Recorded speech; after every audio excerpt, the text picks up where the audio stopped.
Check 1 2. Check 1 2.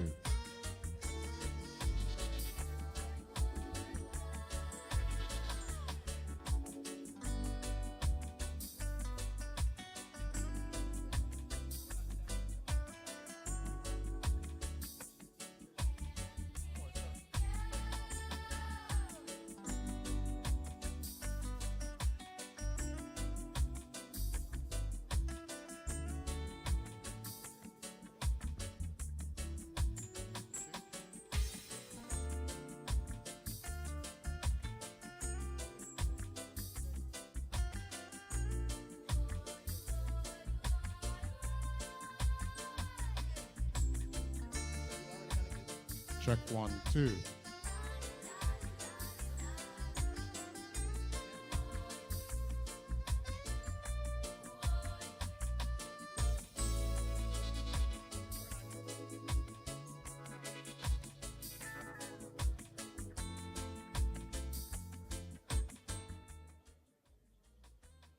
Check.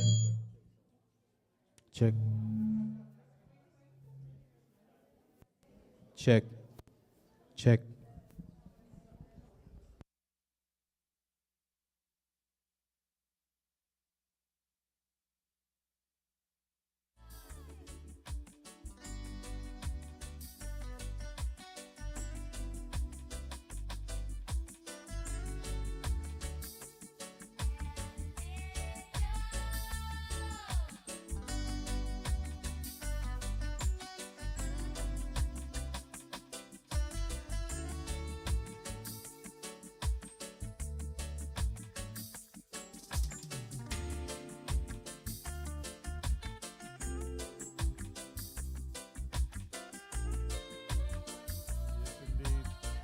Yes, sir.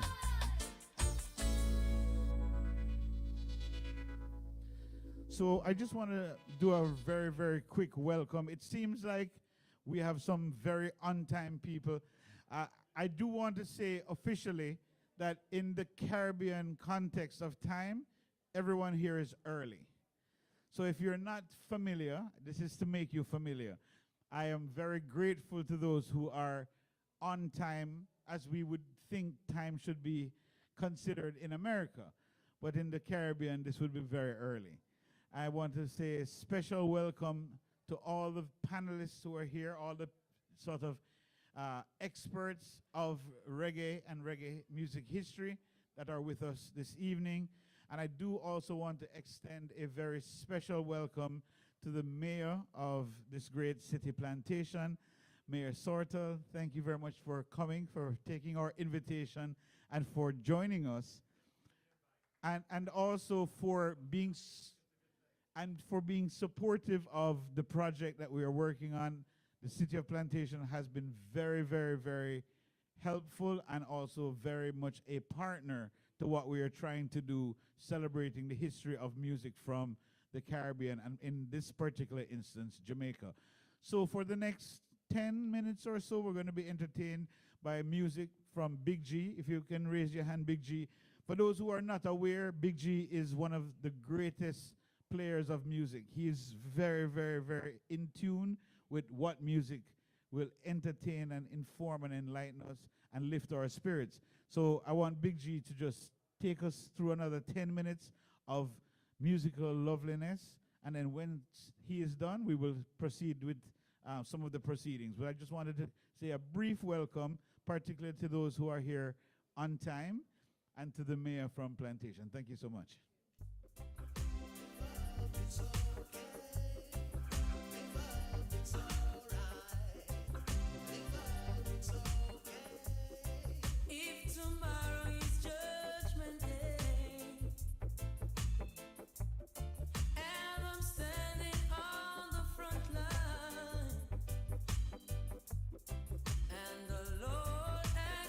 What did I do with my life? I would say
One.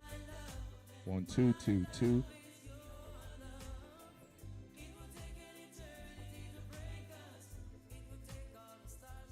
1 2 2 1 2 2.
Try your best just to make it quick.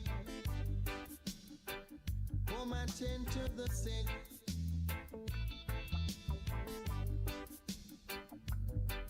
Cause there must be something she can do. This heart is broken in two.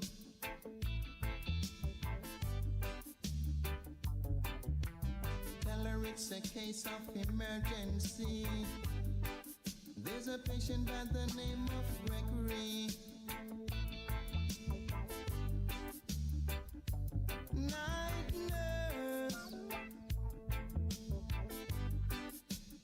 Only you alone can quench this your thirst.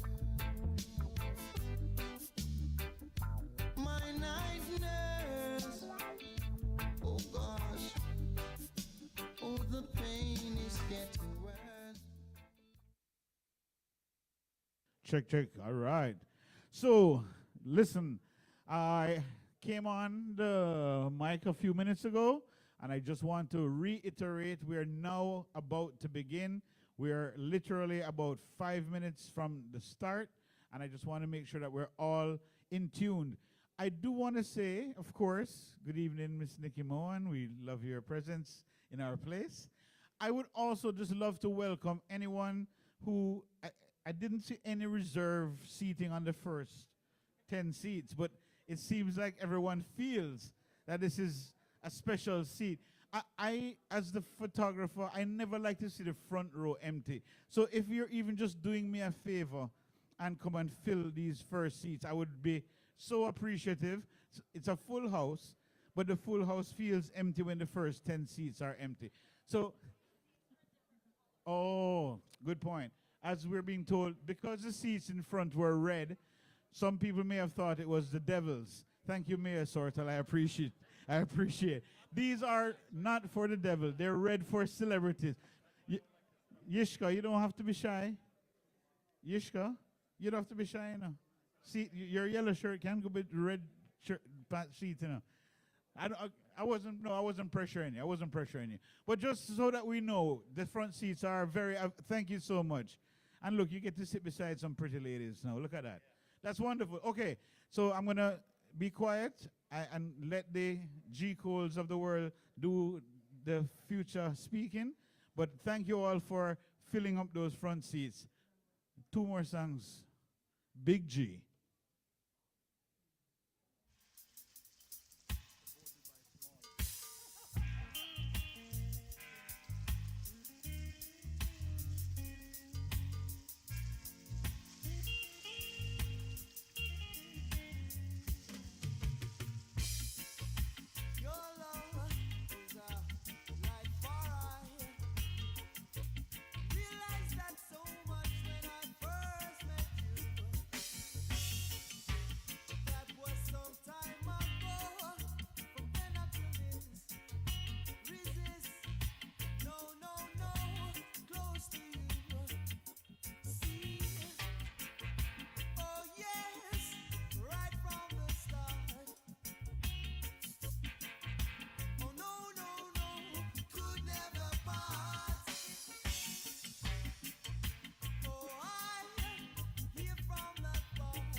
Check, check, check.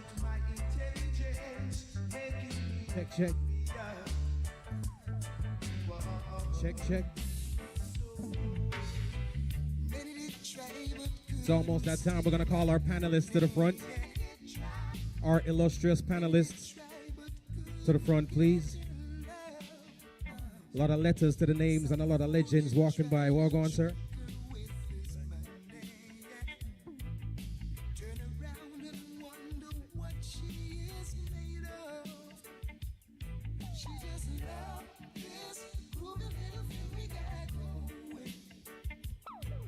Ladies and gentlemen, it's your final opportunity to text your friends and let them know where you are.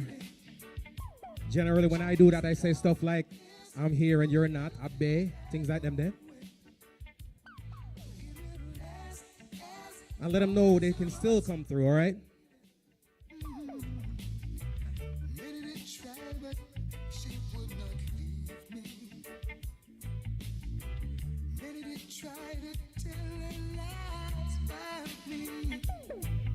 Sometimes the things they say, Lord knows would hurt me. With a smile, she just ignores their silly tries. She just loves this good little thing we got going. And it will last as long as our hearts are beating. I'm moving up. I got the children and I'm moving up. I'm moving up. I got the children and I'm moving up. I'm moving up. I got the children and I'm moving up. I'm moving up. I got the children and I'm moving up. Let's sing a happy song, children. Give Jah thanks and praise, yeah. We've been down for so long, Jah children. It's time to change your ways. How good and how pleasant it is for I and I to dwell as one, yeah. Join hands and hearts together and make us strong. No matter what they say, no matter what they do, move it up, make together. Jah children, them are moving up. I'm moving up, make together. Jah children, them are moving up. I'm moving up, make together. Jah children, them are moving up. I'm moving up, make together. Jah children, them are moving up. Coming in hot, hot, hot. Firing some shot, shot, shot.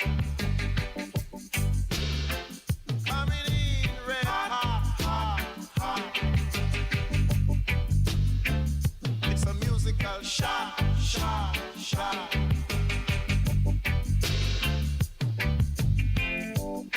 I just clean up me nozzle. I just load me barrel. And I cock me hammer. Cause I gonna pull me trigger. Hot, hot, hot. Firing some shot, shot, shot. Coming in red hot, hot, hot, hot. Firing them a shot, shot, shot. 1 minute after dozing, I thought that I was a beast. My blood, it was the boiling. It was amazing, hot, hot, hot. Firing some shot, shot, shot. Oh, juvenile, you know I like your style.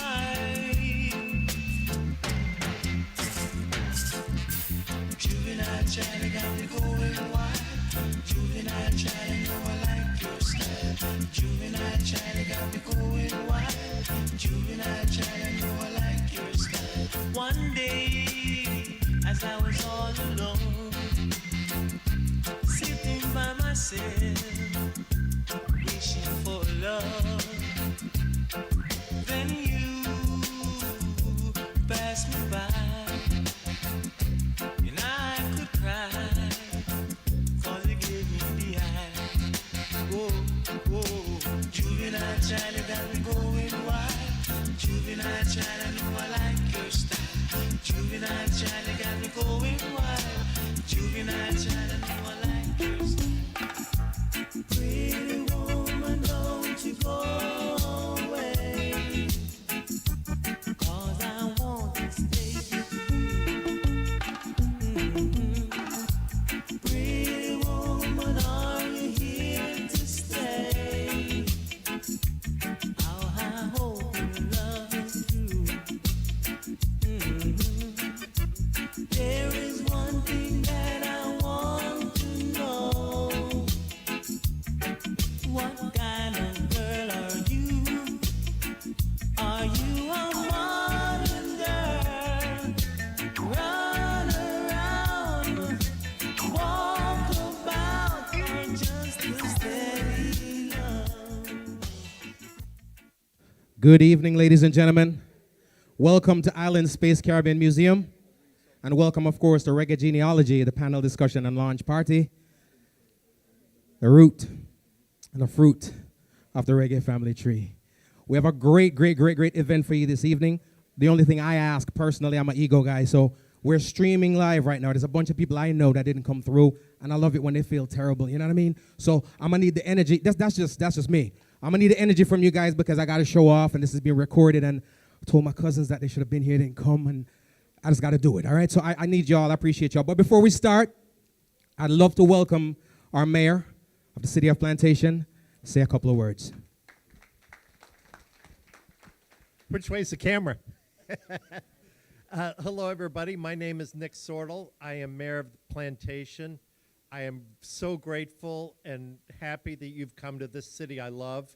I have talked about how we need to serve everything in this city, and I was having that conversation in my office, and this guy walks through the door with a group of people, and not only do they have a plan, but they have it together.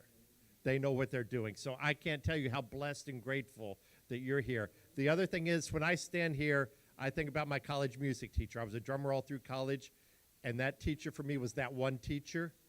And you guys are up here, and I want you to stop and think for a second. You all had that one teacher, right? You had that one teacher that really got you there.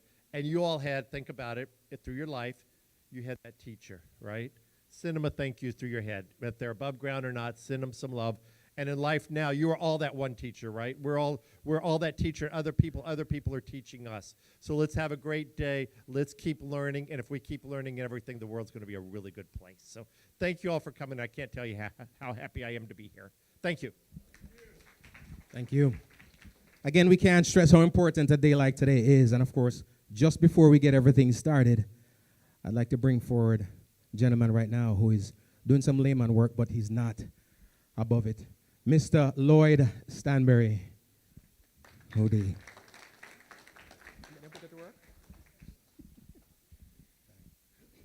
Hello, everyone, and and good evening. Thanks for coming out. And why are we here? A few months ago, I was asked by the president of Island Space, which is, a lot of people don't know, Island Society for the Promotion of Artistic and Cultural Education. That's what space means, yeah? Island Space. So I was asked by the president to sort of lead the charge in putting together something that she described as Reggae Genealogy. So Reggae Genealogy, like genealogy says, is supposed to tell us where we're coming from, who we're related to musically. So that's what this whole project is about. And we have started out with this conversation, which will lead to a concert on the 10th of February. So that's why you're here. And we're happy to see you here. And we're going to kick off by having the panel discussion, some questions, some more music afterwards, and some networking, and more promotion of the event. Thank you for turning up. Mr. Lloyd Stanberry. One more time, ladies and gentlemen, send a text, send WhatsApps out, let the people know they suck. So here's the thing. I want to right now introduce our moderator, our host, Mr. Richard Blackwood, and he's going to go ahead and take it from here.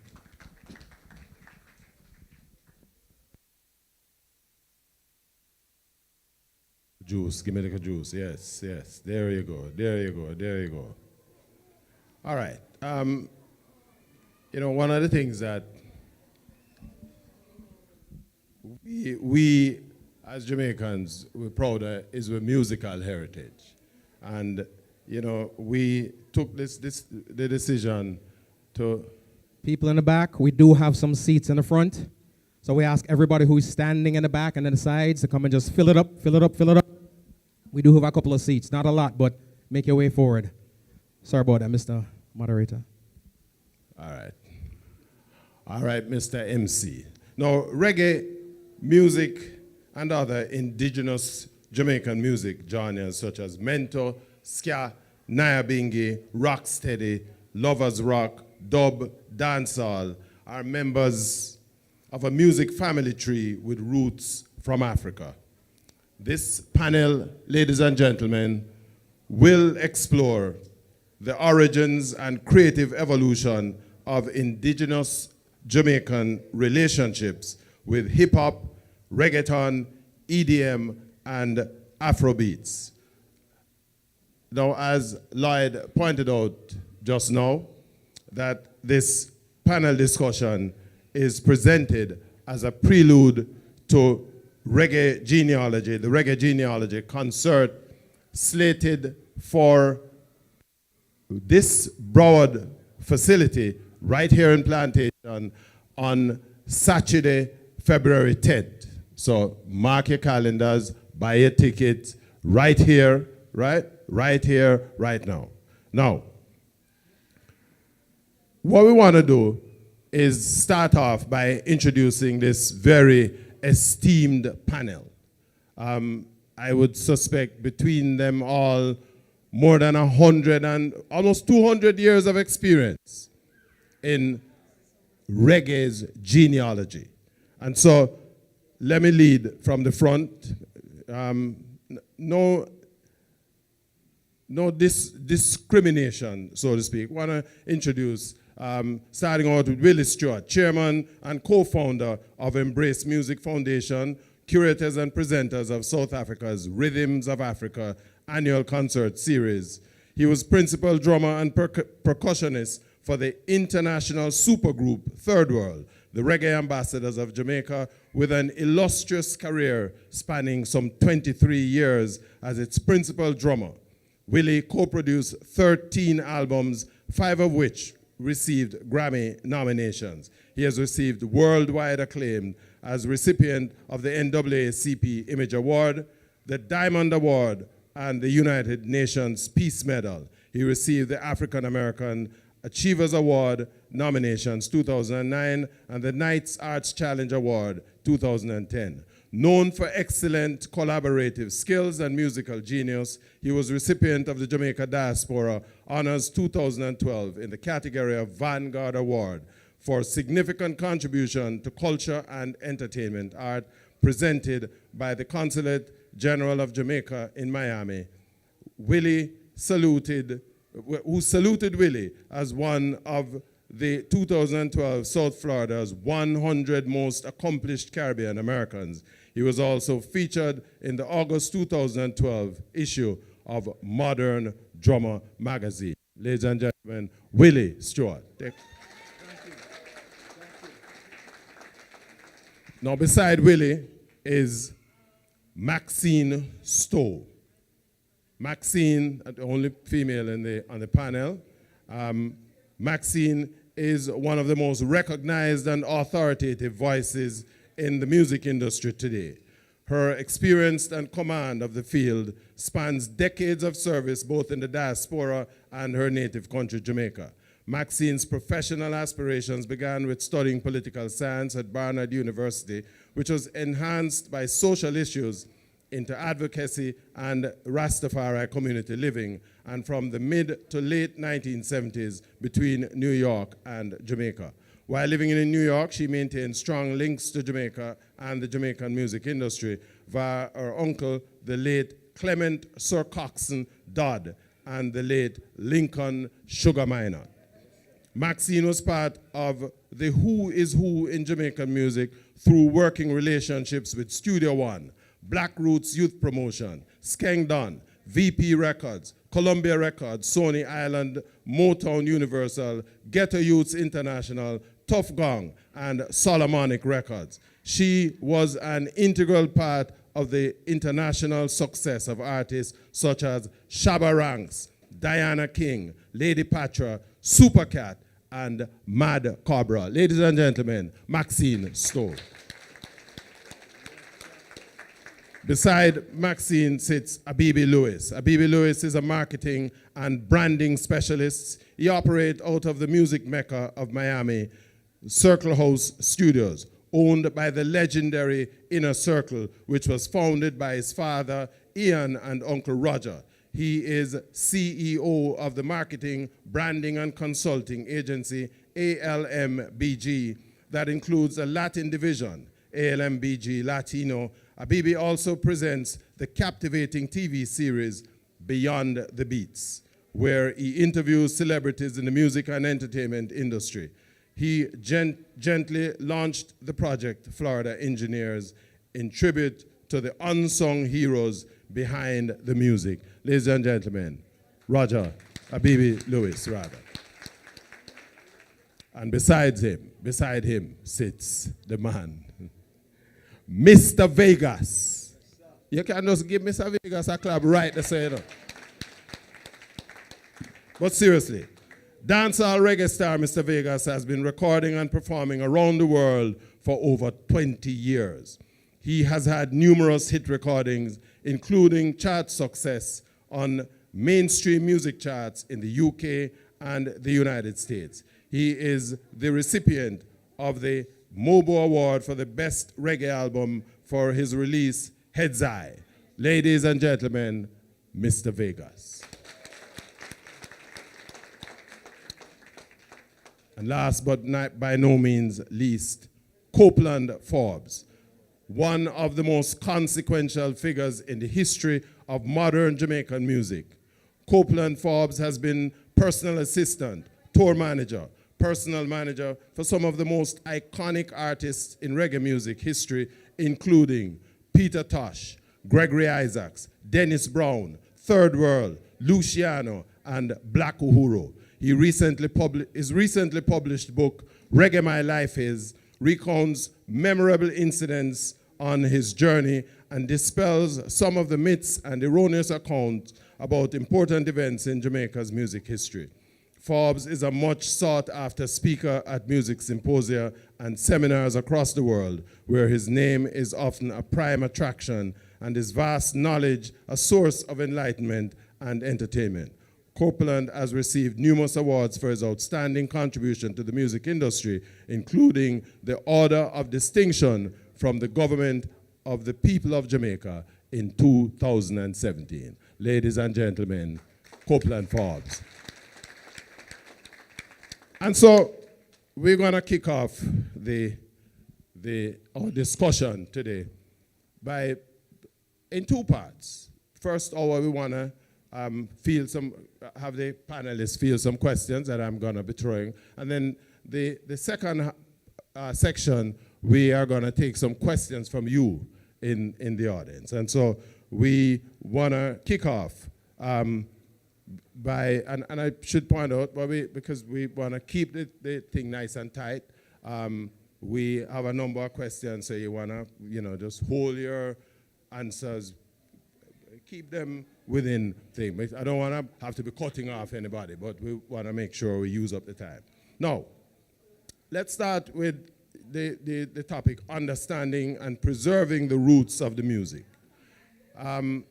Jamaican artists today very seldom record or perform mento, ska, or rocksteady. There is also a shift in recent years away from reggae and traditional dancehall recordings, performances within the Jamaican space. How important is it for artists and music producers to incorporate indigenous Jamaican sounds in the music to maintain and increase the global appeal. And I'm going to throw this question out to the entire panel. We want just get a feedback from each of the participants on the panel. Let me start with the sole female on the panel and get your feedback. Maxine.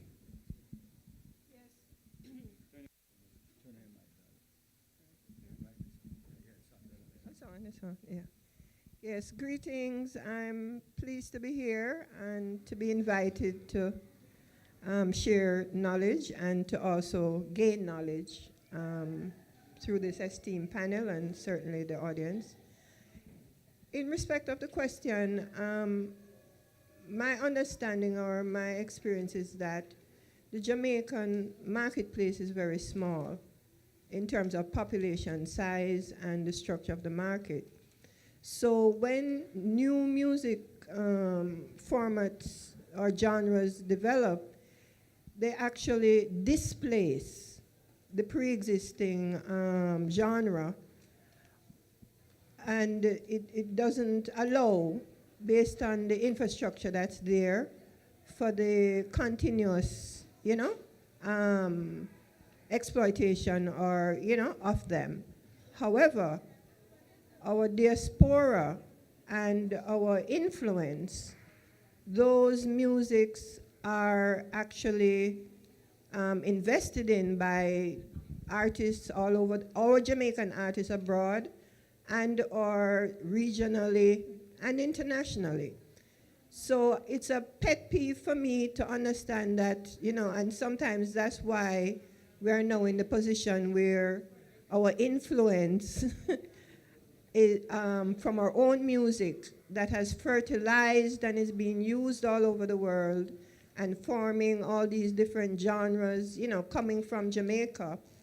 This is an important panel to bring out the structural reasons so that we can understand, not only understand, but plan as to how we manage this circumstance. So yes, in fact, we don't use the music as much, but I think it's because of space, because like a producer like Sly Dunbar, he's constantly going into the Kumina, into the revival, in terms of creating his beats. But maybe the artist is not doing the Kumina and revival. He doesn't even know that is what is happening. So I think once we get more educated on the genealogy and how it's actually occurring in Jamaica, we'll be able to strengthen weak spots and, celebrate what it's really doing globally. Great point, Maxine. As you mentioned, the artist thing, I'm going to ask the artist, the in our midst. Yes. You have your mic. Mr. Vegas, to give his own input. Yeah, blessed to everyone on this beautiful evening. Glad to have all you scholars here of the music. Pertaining to the question, I think there are some underlying issues that will have to be addressed before we can even think about preserving the music. The business side of it is, is very, it's basically all over the place in a sense, and who owns what and who does not own what, right? So, case in point, most of the songs that we would like to sample as artists, they're owned by, overseas companies, and it's real difficult or sometimes futile to even get samples cleared. So, if I hear maybe a rock steady tune, and it is, not in the public domain as yet. If it's not in the public domain, it's going to be difficult to sample. And I could sample it and mix it with the new sound, to get the younger generation, to get them hip with it or to get them on with it. But it's difficult to sample anything. It's difficult to clear anything, especially as local artists. If the overseas artists, if the record labels overseas, they come forward and they want to clear something, we are like, running behind them and trying to get on. We're like, frightened. You understand, to get things done for overseas artists or labels when they come around. But if us as local artists reach out to producers, It's difficult. I remember reaching out to a producer to sample Lady and, spending money kind of informer. And the man was like, 30 grand. I was like, 30 grand? So I was like, yo, it's essential for us to preserve the sound, because if I keep rotating the sound, in the 80s or 90s, we could do it more before the digital era, where as you put something out now on iTunes or on Spotify, someone can detect it easily. Back then, we could have covered a beat, and by the time it get there, the song is already a hit song. You're not going to want to have nothing to do with a hit song, But it's difficult now to do that, So sampling is one of the things. Redoing, the older classics, singing them on shows, stuff like that. Those things help to preserve the music, the ska, the rock steady, so forth. BB, yes. Yes, how you doing? Me, as I call myself a Jamaican. You know what I'm saying? I went to high school, elementary school here in Miami, but, I was born in Jamaica. So I see it a little bit different, because I do go to like Club Live and I go to these different places. And sometimes we don't know how powerful we are as a whole, because I'm in there with Nicki Minaj and they're playing dancehall on a hip hop night, or I'm in with, it's just how we integrate it to preserve it. You know what I'm saying? We got food. You got the Jerk Fest. Look at that. Everybody come to eat. We have so many things. It's just culturally we have to build as a community. You know what I'm saying? And it's good that Mr. Stanberry brought different age groups here so we see how powerful we are. You know what I'm saying? I see my man from the stock exchange here, David. No, I love what you're doing, because it makes me think differently about the Caribbean community and see how they're moving, like the Latin community. Like Doral is no joke, man. You could be a young artist. I can be a young artist, 18 years old, from Doral, drop a single, right? Go on Univision. I can go on all these different things and actually blow up. And Mr. Vegas is right. It's hard for him. Who's going to support Mr. Vegas' new single? He's going to have to fight. He's going to have to do this. He can't sample his record. We need to create more infrastructure, you know what I'm saying, and more like, okay, Mr. Vegas is dropping a single, push the button. Everybody support. Inner Circle dropping a single, push the button. We're going to support. And I don't want to keep going on, but my dad is doing Reggae Month. He takes, I would say, 5 figures out of his pocket. I'd be like, what are you doing? He's like, I'm here to preserve the culture. Shut up, Abibi. You know what I'm saying? But me, I'm a businessman. But he wants to fly people up from Jamaica. He wants to play the music. He wants to do the Rasta drumming and all that stuff. So sometimes we have to understand how powerful we are as a whole. My son. Great point. Copeland, let me hear your take. Let me just to refresh your memory. It says Jamaican artists today very seldom record or perform mento, ska, or rocksteady. There's a shift in recent years away from reggae and traditional dancehall recordings and performances within the Jamaican space. How important is it for artists and music producers to incorporate indigenous Jamaican sounds in the music to maintain and increase global appeal? Okay. First, I must say thanks for inviting me here and to be a part of this illustrious panel up here. I must thank all my family members who are here. My son, Colin, is over there, and his wife. My other half, Juanita, is there. My stepson, Brian Reed, is there. And just about everybody in the music family. Now, I listen to all my colleagues here, and everybody is talking about the present situation. But the main thing is education. If you don't know where you're coming from, you won't know where you're going. So I'm just going to take us a little back so those who weren't born then can have a little education here where we're coming from, so you can get a much grip to know where we're heading to. Now, back in the early 50s, 60s, we had Mentor. You remember 5 minutes to 7 year, where we never little feel good. Nobody know. 5 to 7, we know say it's Calypso Corner. Mentor was really one of the things that we all focused on. And as we go along, remember we had this beat that Higgs and Wilson used to sing on. Oh,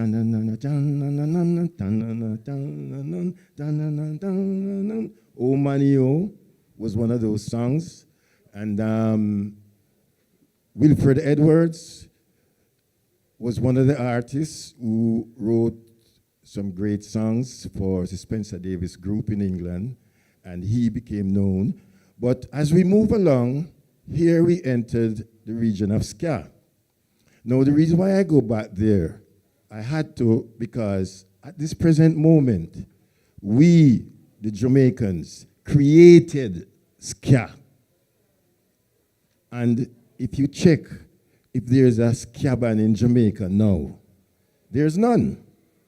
The only ska band that we ever created was the Scatterlights. And with no due respect, most of them has passed on.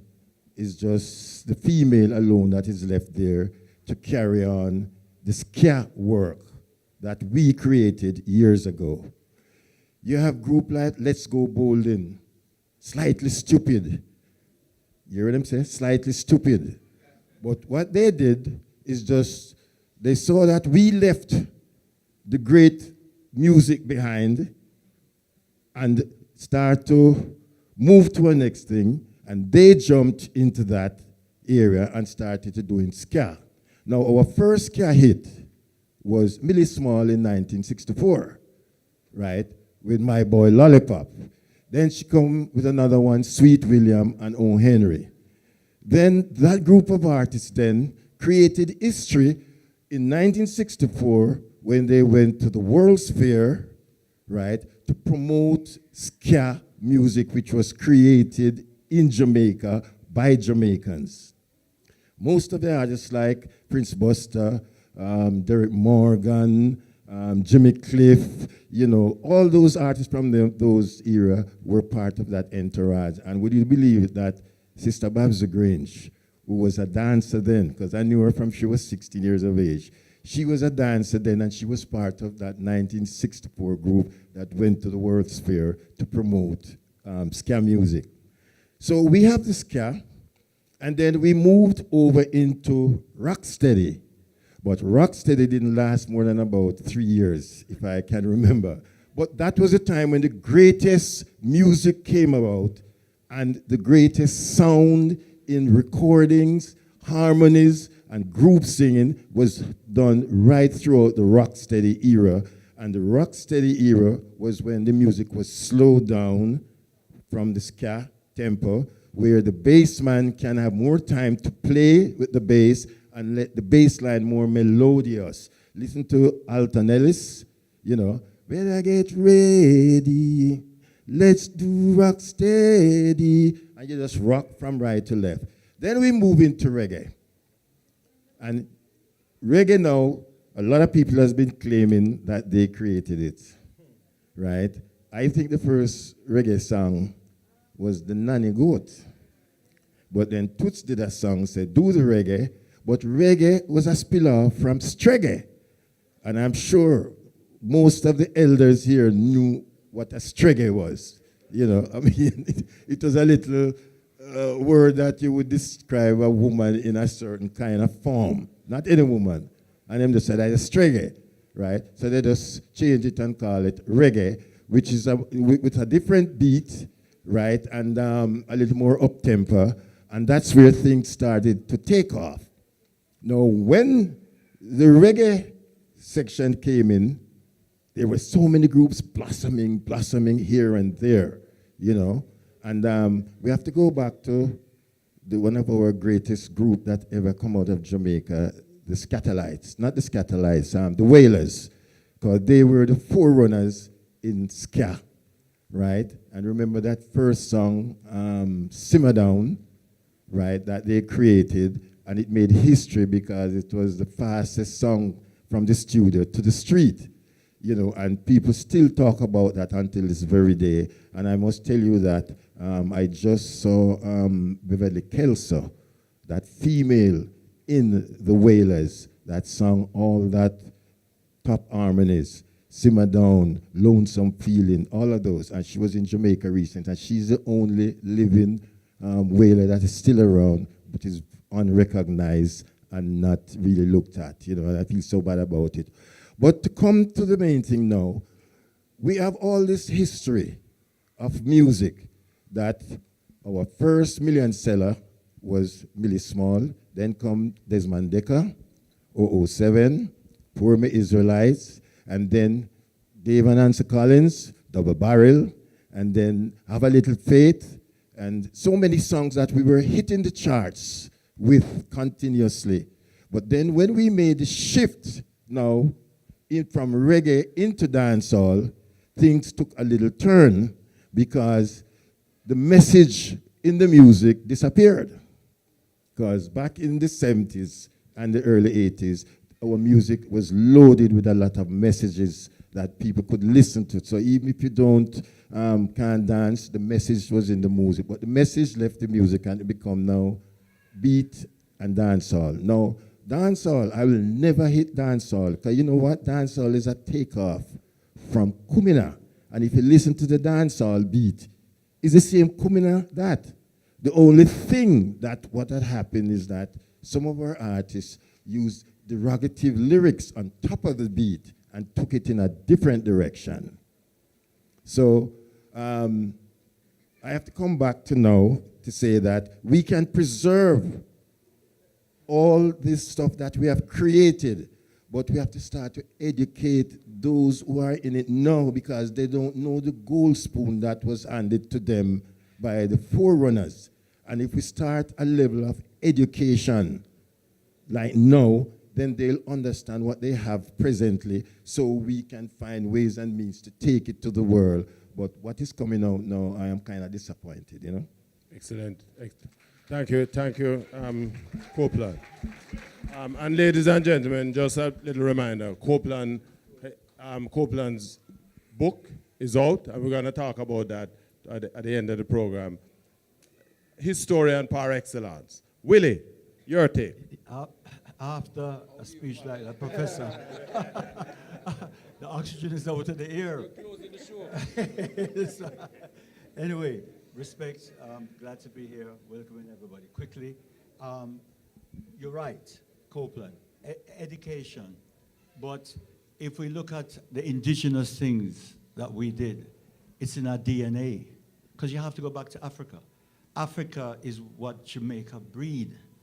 Everything. If you go back to the Asian part, the important thing is that we have to start within Jamaica, giving our young children from 6 and 7, the older musicians, has to be respected a little more and recognize that they can go back into schools to tell that story. We run out.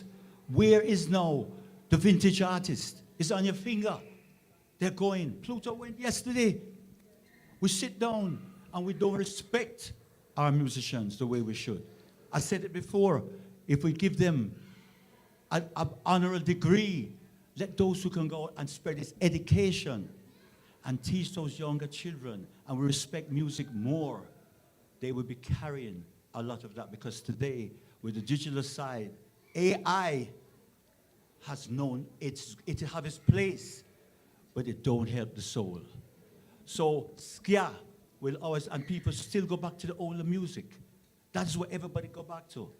So it's important that we put the education and we start looking at the musicians and the music as part of importance to ourselves. Because, as you said, if you don't know where you come from, you can't see the future. We're like a tree without no roots. Anyway, I keep my thing short. Thank you. Willie, you're still at the wicket, because you sort of ventured into this business of the African beat and the instruments and so on. And so the next question is yours. What is the relevance and importance of African music and instruments, especially the drums, to the evolution and expansion of the family of reggae music genres? Well, the most important thing is this, as I said, Africa is the heart of us from slavery. When all this came through, we still have the practice. I have to put music and drums together.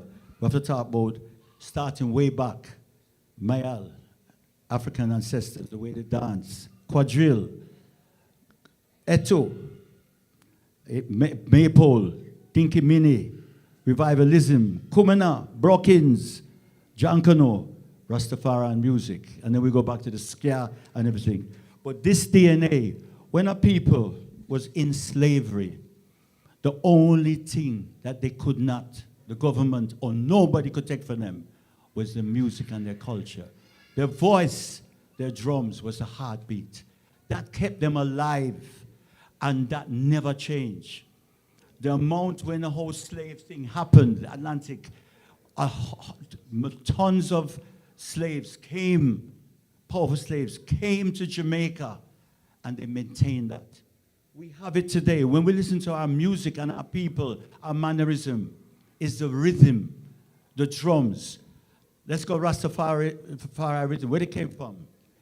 Ashanti, when they play the beat, I want everybody to clap them hand.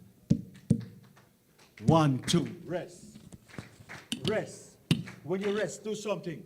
Show an expression. Clap your hand, come on. Rest. Rest. Rest. Feel the beat. Rest. That's it. Now listen what it's saying. Rasta. Rasta. Heartbeat. Heartbeat. Rhythm talk to you. When you're in your mother's stomach, you have a rhythm. Sorry. When you're in mother's stomach, you have a rhythm. And people say, well, me not a rhythm, then you're dead. Everybody have a rhythm. Africa is the beginning of that. Jamaica, our music, from how we speak, call and answer. I would say, hello, you answer. So when I go, ta, ta, ta, ta, ta, answer me back. And so I'm going to go, ta, ta, ta, ta, ta, ta, ta, ta. Rhythm. So everything simple is your heart. Call and response. Africa is that. When we sing and DJ, it's call and response. You can't expect it. The music touch your heart. It's not hard. We live it. So this is why the drum, dance, is the two most important elements that stay with us. And even if we don't want to say this, it comes from the parishes. It still is practice. But some of us, what happened is that some of us say, oh, sure, the drum? No, ma'am, I'm not part of the drum. And yet, in North Carolina, they buy the African drums that everybody's doing. Drum workshops and drum circles. We don't take our music and what is important to us seriously. We don't do the research. And yet, when people hide and complain about soca and African, when the dark and the music take them, you're shocked to see what happened. So it is in us, sir. The drum is a very integral part that we have to use. Thank you. You know, I could have bet a nice money and I would have win that Willie was going to take over the thing and turn it in our concert. Right? But let's, you know, we talk about African music and the relevance. I wanna go back into Copeland Yard. Copeland, this question is aimed at you. Ska, reggae, and dancehall are popular Jamaican genres around the world. Now, from your international touring experience, do you see differences in genre preferences from one region of the world to another? Copeland. Well, it's a hell of a question. That, you know, You're a I'm hell going to of a make it man. short. I'm going to make it short. Okay, we're going to go back to the late 70s, early 80s. In that era, touring around the world wasn't a popular thing in Jamaica as yet. The few groups who got the opportunity to get on festivals was like Bob, Peter, Sugar Minot, Burning Spear, and it's not a reggae festival. They were just festivals in Jamaica, in Europe, that you're lucky to get on it through your record company connection and all that stuff. But as we moved along into the 80s, Wayne is here. He and his group Chalice set a record when they went to that Balkan country, Istanbul. Now, most Jamaicans never know where is Istanbul. But here we sit in Jamaica and watching Chalice performing in Istanbul. You know, so that was a great step for us, and we started to look in those directions. Now, as we went along, Wayne again was part of an entourage that I took to Africa. 130 people from Jamaica on an African Sunsplash tour. I think that was the tour that created the opportunity that Robbie trimmed his dread when he came back. It was a hell of an experience, and Wayne can tell you, right? We had King Sunny Ade, not King Sunny Ade, Sonny Okeson. No, King Sunny Ade, yeah. Fela Kuti, Burning Spear, Chalice, Sly and Robbie, Hugh Roy, Judy Mort, Kochban, and Yellowman. And when I was leaving to go to Africa, the Minister of Health called me and said, we hear that you're going to Africa with over 100 people. You know, we don't want an epidemic in Jamaica. I said, what do you mean by that? You know entertainers? I said, no, our musicians are well behaved. They said, no. Entertainers? No. How many of you going? I tell them. Third World was supposed to be a part of it at the time, you know, when I'm talking this, because they were in it. But they asked for some more money, and somehow they smelled the rat and backed off. It wasn't me. But to put it in a nutshell, they asked me where I lived. I give them the address. They asked me how many people, how long we staying. Fine. And then I went home the night, and I saw my fiancée standing at the gate. And she said, Copeland, are you me there wait upon? I said, what happened? I want to know what kind of tour this now go upon. Look on the veranda. Me can't even see the bulb. We not go with so much condoms. The Minister of Health, see there, ask Wayne, dropped off 10,000 condoms at my house. How do you explain to your other half that you're going on a tour? The question was asked, what are you going to do with them? Blow them like balloon? You know. But that was a hell of an experience for me then. But the tour went on, a lot of hiccups like crazy. A movie could come out of that, right? But when we moved on now, dancehall came in, and at one point, dancehall was pulling big crowd.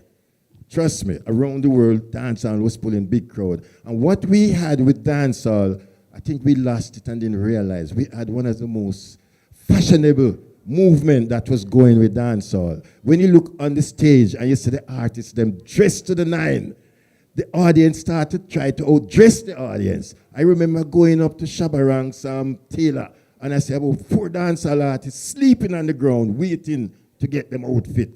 So we had with us a fashion that we could have taken around the world with us when we were presenting that. I even got the opportunity to put a dancehall package together under the banner of Sting, right? And I took it to Japan, 1999. Say, the winning it done and can come look on these. Oh, listen here, right? Here is it. Sting in Japan. I was the one that put this together, right? And we took Sting there. They were worried because they knew what Sting was about.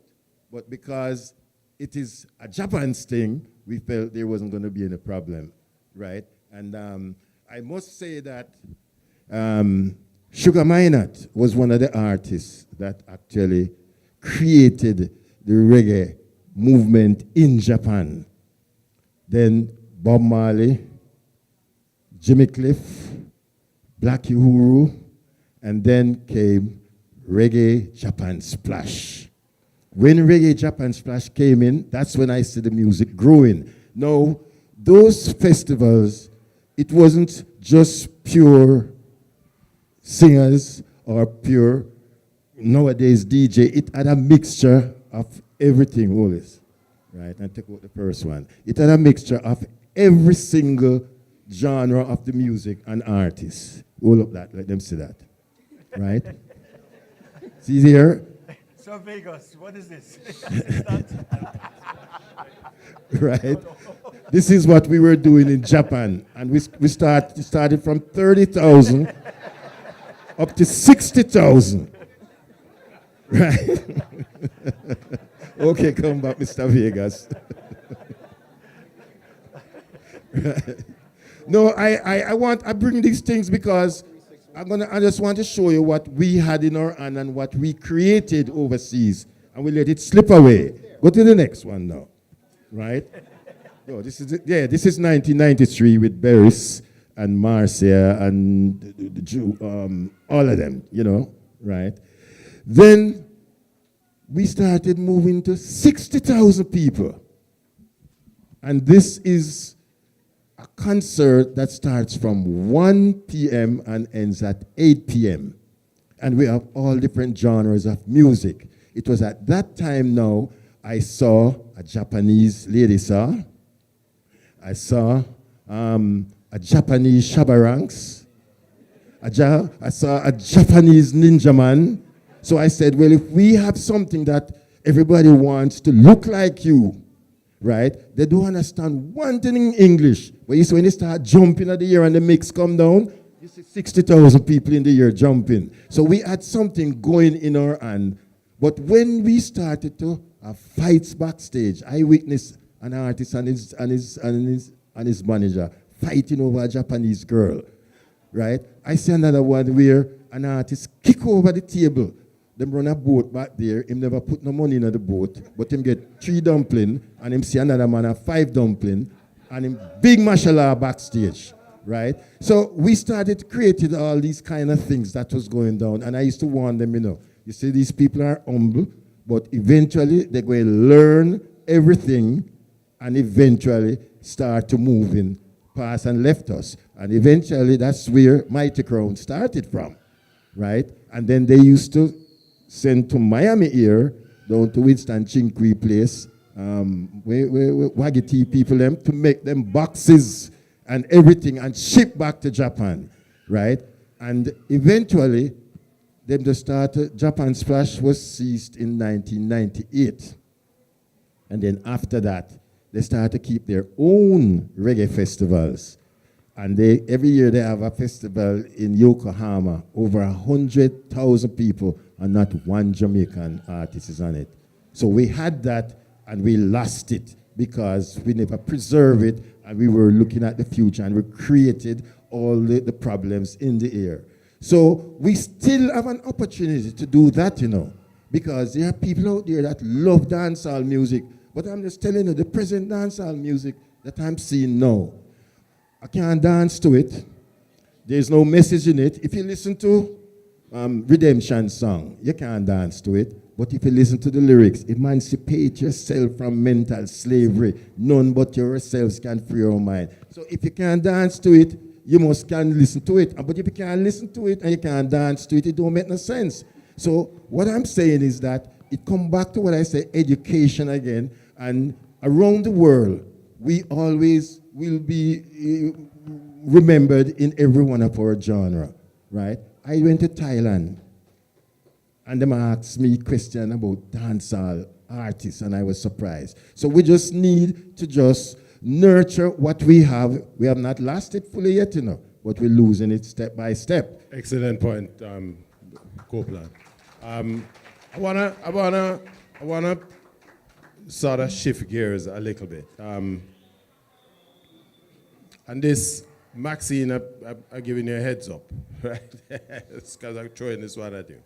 Ska, rocksteady, and reggae were influenced by music and the musicians from countries other than Jamaica. For example, bebop, blues, R&B, Curtis Mayfield from the USA, Tommy McCook and Roland Alfonso from Cuba, and Lord Creator and Lynn Tate from Trinidad and Tobago.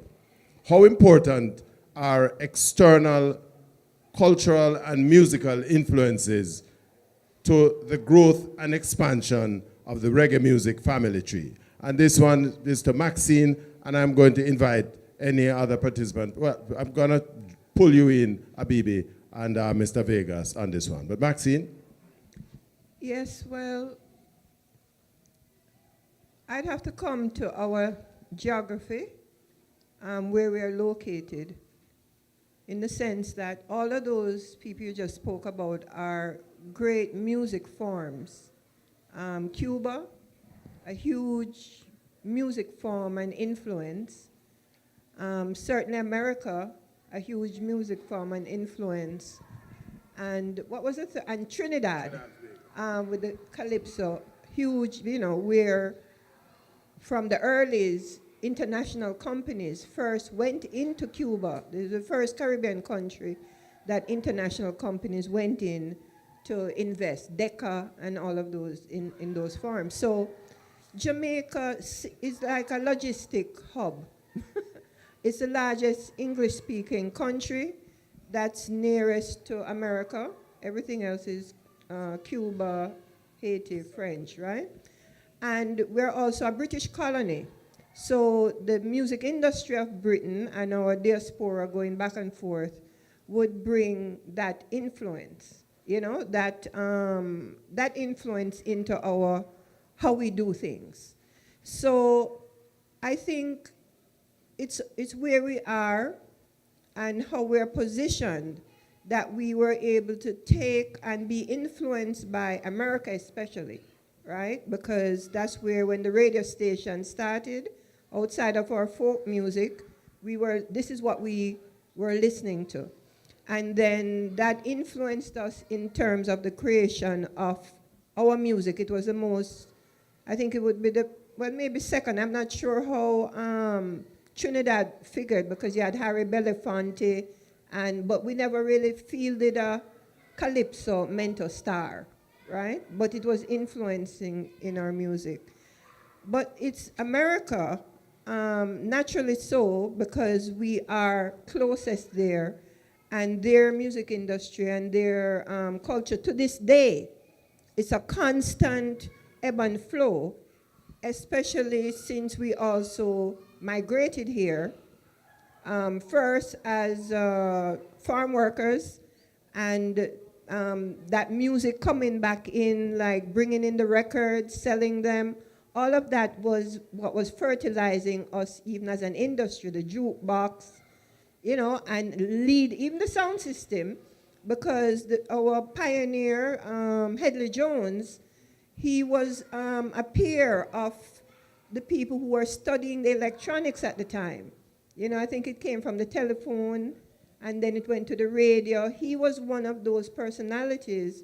Similar also to Japan, when they started the tape machine. It was something coming out of the Navy, some study of sound, right? But we were right there because of our constant integration into the American sphere of influence, which we still are. I think, for example, if we were Puerto Rico, meaning if we were an American state, our industry would be completely different. But because we are a national state, we have all these, and it was mostly out of England, we have all these lack of investment, lack of, you know, integration. So we're influencing, but we're not recognized. You understand what I'm saying? And then country to country, I think I'm very intrigued by what is happening here in Miami, because Miami is one of the big Jamaican diaspora that's very close to home. And I might be thinking in my mind now that it may be Miami, because up to this day, we don't have a museum. We don't have a national museum in Jamaica that would be doing all of this education, you know, advancement, thinking, you know, putting things together. We don't have that machinery to this day, after all of these achievements in Jamaica. Because again, our economy left, our record companies left. All of our major record companies, VP, Studio One, Island, they're all in the diaspora.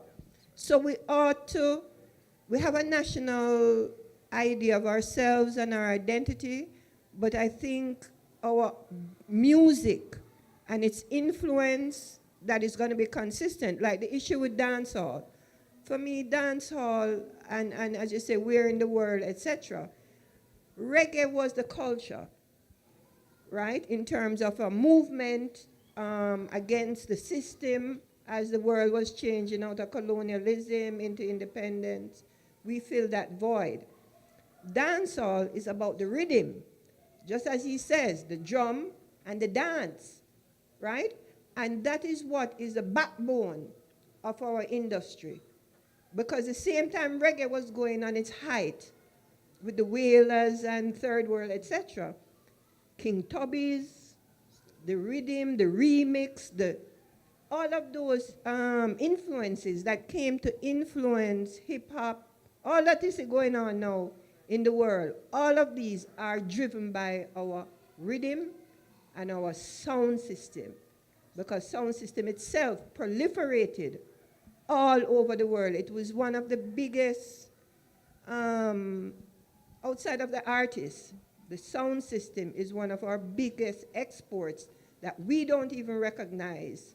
As Abibi said, the engineering, not even engineering in the studio, but the engineering, the creation of the sound system and how it has impacted the world and the music industry, we don't even begin to acknowledge that.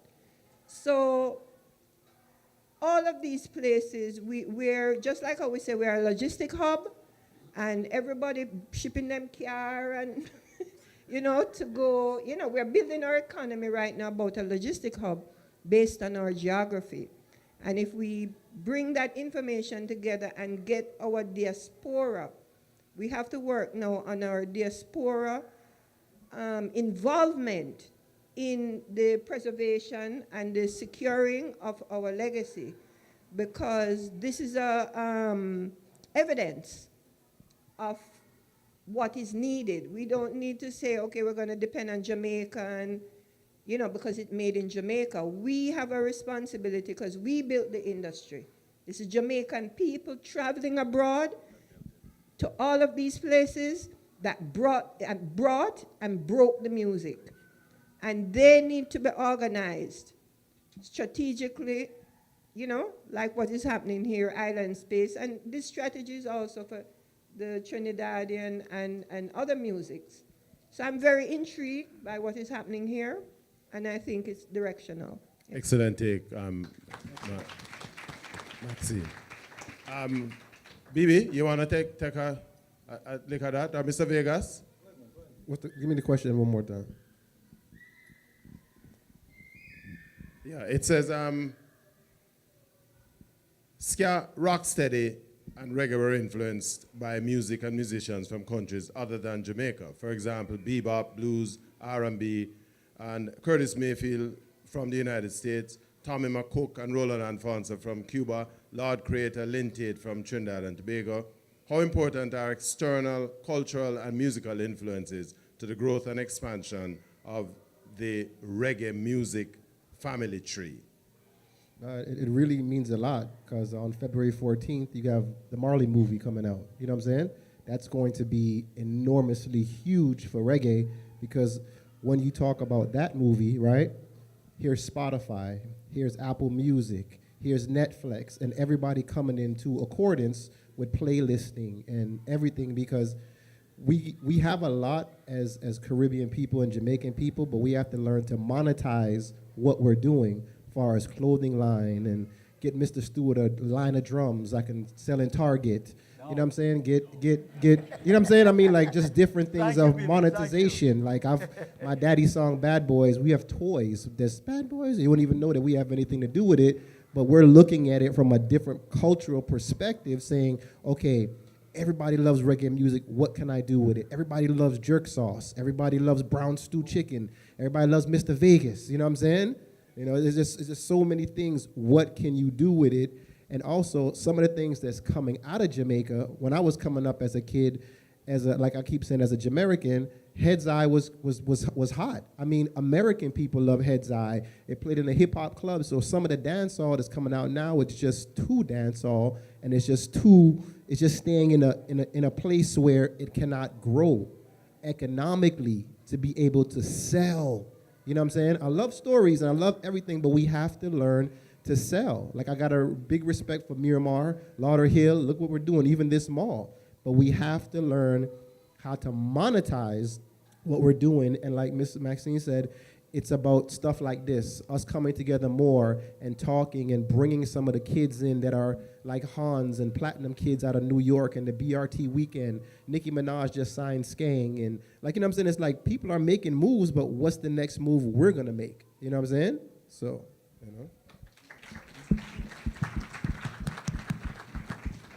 Yeah, I think Maxine said a whole lot. But if I can try and add to that, I think there needs to be a balance when it comes on to how we are influenced by other genres. I think there's no balance, and there are causes. For example, I think in Jamaica, we are now playing like over 80% of foreign music. So, you know, we're not being influenced by our own culture and our own music. You know, I remember putting a petition online to save reggae music, save foundation reggae music, and you know, try to get the radio station to play at least 15 minutes of Dennis Brown and John Holt and the greats that are, you know, no longer here and who are here. And it was difficult to even get that done. So just the mere fact that we cannot have a balance, we're just totally influenced, the younger generation, you know, they are totally influenced by hip-hop music and R&B music. So you hear it in the sound. So we may say, okay, we don't like the music that we're hearing now, the dancehall music that we're hearing now. But of course, you know, what are the children influenced by? Yeah, there's no balance. We have less outlets. We have more stations in Jamaica, more radio stations, more cable stations. We have the internet, but there's no balance. You know, we don't hear no Chalice. You know, I couldn't tell when last I did Jamaica and hear Chalice, and Chalice is like my favorite group. Because it's a revival, man. I grew up on the upper side of Jamaica.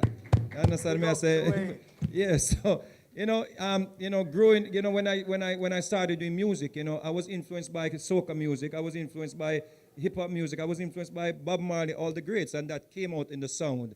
You know, when you hear Mr. Vegas, you can hear the sound. I am blessed. It's coming from the church, you know.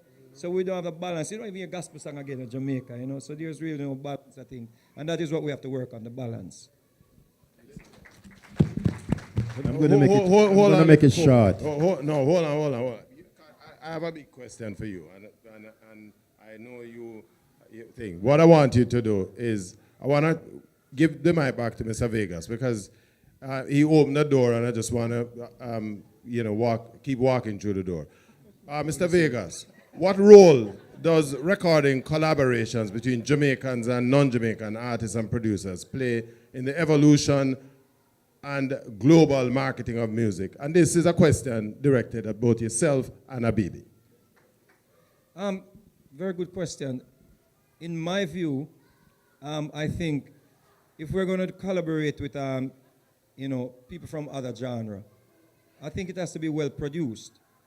You see, oftentimes you see a remix come out, or you see somebody doing a song with a Nicki Minaj and it goes nowhere, or somebody doing a song with a French Montana and it goes nowhere, you know, because it's not done properly. It's not, you know, sometimes we try to emulate the sounds, you know, from the hip hop market when these people are trying to get a dancehall artist. It's like, yo, I want to do a song, Mr. Vegas, and I go into the room and say, yo, man, I tell you, man, what's up, man? You know, it's like, you know, so, you know, I think I'm not sure if it works, you know, because I think the production, I remember, you know, doing a remix with Beyonce, and they, you know, was like top secret. You know, they sent me the files, and I went immediately and I checked Danny Brownie and Clevie from Steely and Clevie. I was like, yo, them want a real dancehall, but through Beyonce, I get a little frightened still. And I put two little twang in the night, and she, you know, they sent back and was like, no, we want to break it down. You know, so, you know, just those things I think were not being produced properly. I think oftentimes we get a song, and the song is, you know, doing well overseas, doing well in the charts, and we do a remix, and it's like, where it went. You know, it died.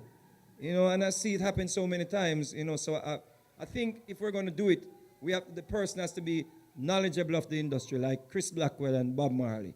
You see what I'm saying? That was like you know, I don't know the business side of it. I don't want nobody to get me on the business side of it. But on the outside, on paper, it looked good. Collaboration, you know, like, they knew what they were doing. You know, when I watched the movie and they say, oh, Bob Marley, you know, he would have to go perform at some little club and some man never want to go. And I'm like, yeah, somebody had a vision. I think that is important for us. We need, you know, people with vision. If you're going to produce Mr. Vegas, don't take Mr. Vegas and put him with something that you know, it's not going to sound like us, you know, because the international market, it must be something why they like heads high. You know, they want more of that. I don't want to give them with heads high, and you know, it's, yeah. Great point. No, that's excellent. I don't know if Mr. Vegas remember this, but we got a mutual friend called Pitbull, right? And Mr. Vegas called me like, yo, who the boy sample my tune? You know what I'm saying? With one of Pitbull's songs that he bust was a Vegas record. You know what I'm saying? And he just took Mr. Vegas record and just serviced it without even asking. You know what I'm saying? But this is a funny story. But like, when you're collaborating, like Shakira and Anuel did over my dad's song, Sweat, right? Within a year, that song accumulated more streams than that song came out 30 years ago, because their population is a lot bigger than our population. But the thing about it, Mr. Vegas is right, it was a well put together song. You know what I'm saying? And if they do good business and you hear the song, you hear the bridge, and you know, it's just different things, but that all comes with, also what Mr. Vegas is saying, is owning your catalog. You know what I'm saying? So when they sample Bad Boys or they sample Sweat or any of Inner Circle's music, my dad and my uncle, if they don't approve it, they don't approve it. But if somebody else owns the music, they're not caring. They're just wanting those streams or wanting that check or wanting that different things, you know? And I'm gonna say it again, Jamaica is a very powerful place. You know what I'm saying? We just gotta learn how to put it all together and watch what comes out. You know what I'm saying? Like when I was in school, I remember that lady that would come out the water, welcome to Jamaica. She had the Jamaica shirt on. And it's like, tourism is a part of music. It's a part of monetization. It's a part of everything. And we can run the place if we're organized, because everybody respects us. Reggaeton, reggae. You know what I'm saying? Like, they took what we did and actually exploded it a little bit more, but they're very receptive and they're open to conversations. I haven't had one Latin person who I can call and they show me nothing but love. Hey, my dad wants to do collaboration with you, or they know Mr. Vegas. They listen to these guys all day. So, Sean Paul, everybody, man, you know, so.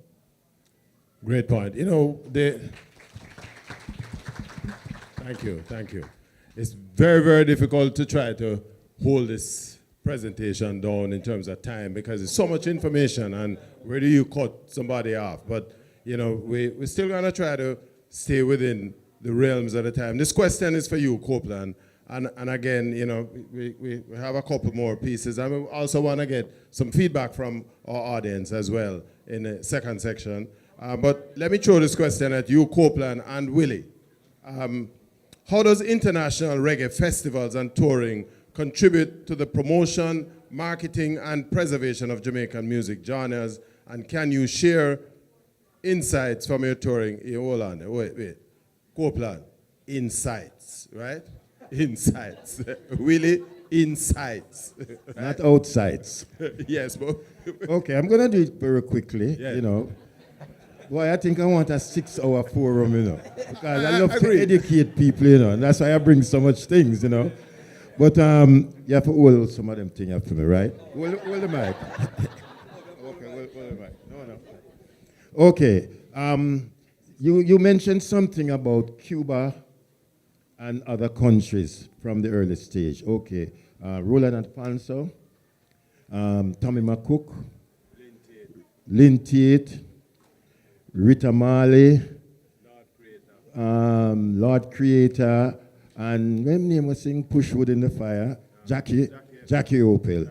These are people from different countries that latched onto our music and then took it, and people were wondering if they weren't Jamaicans, and they weren't Jamaicans. Now I remember when I went to Cuba, and I took Jimmy Cliff to Cuba, and then China come to me and say, I have a little youth here, you know. I want you to carry him on the show. I said, ooh, him name Muta Baruka. I said, what tune him up? Butterpan. I said, what?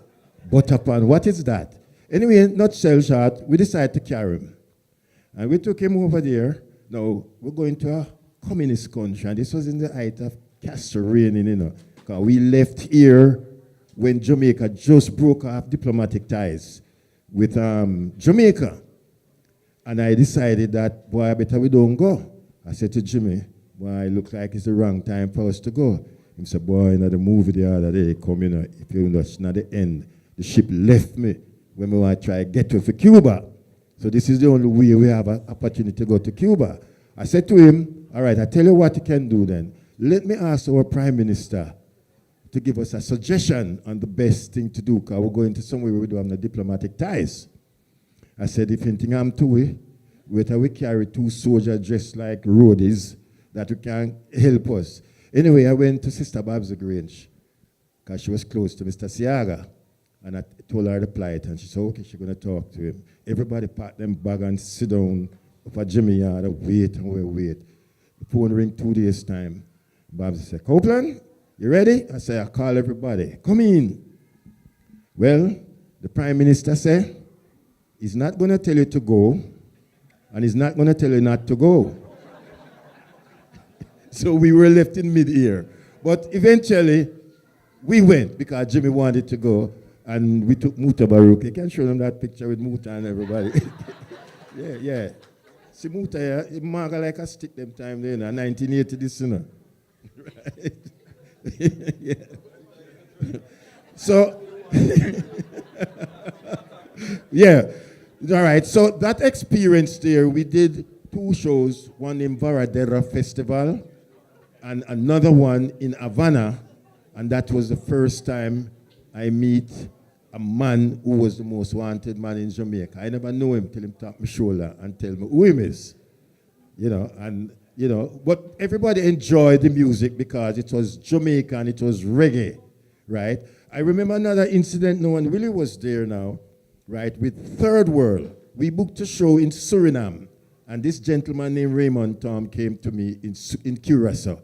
And we signed a contract to do the show in 4,000-seater, so we charged by the price. On the way down on the plane, Willie ran to me and said, the air hostess said, she can't get no ticket because all 20,000 tickets gone. So Willie said, 20,000? He said, yeah. So we called the stewardess and she said, yes, the first day they put out the tickets, everything gone. So they moved the show from inside to a stadium. I get mad, because our contract fee is based on the capacity. So I was mad when we landed in Suriname, and I just checked in the group quick at the hotel, and I said, I want to find this promoter right now, because me and him going to have it out. And they send a car for me. When the car come, I see a flag on the front of the car, like the Governor General car. I said, wait. I said, I'm going to the promoter. He said, yeah. And we're driving, until I see we're going in an area, and I see soldiers at the gate with them guns standing. And I said, what the promoter doing here? I said, sir, I'm going to the promoter. I'm taking you to the promoter. When we went into the promoter, you know who was the promoter? The de facto leader, a guerrilla leader from Suriname named Desi Bouters. When I walk inside there, I see a man in a uniform. I said, Mr. Forbes, I hear you're unhappy. What can I do for you? I started trembling like a leaf.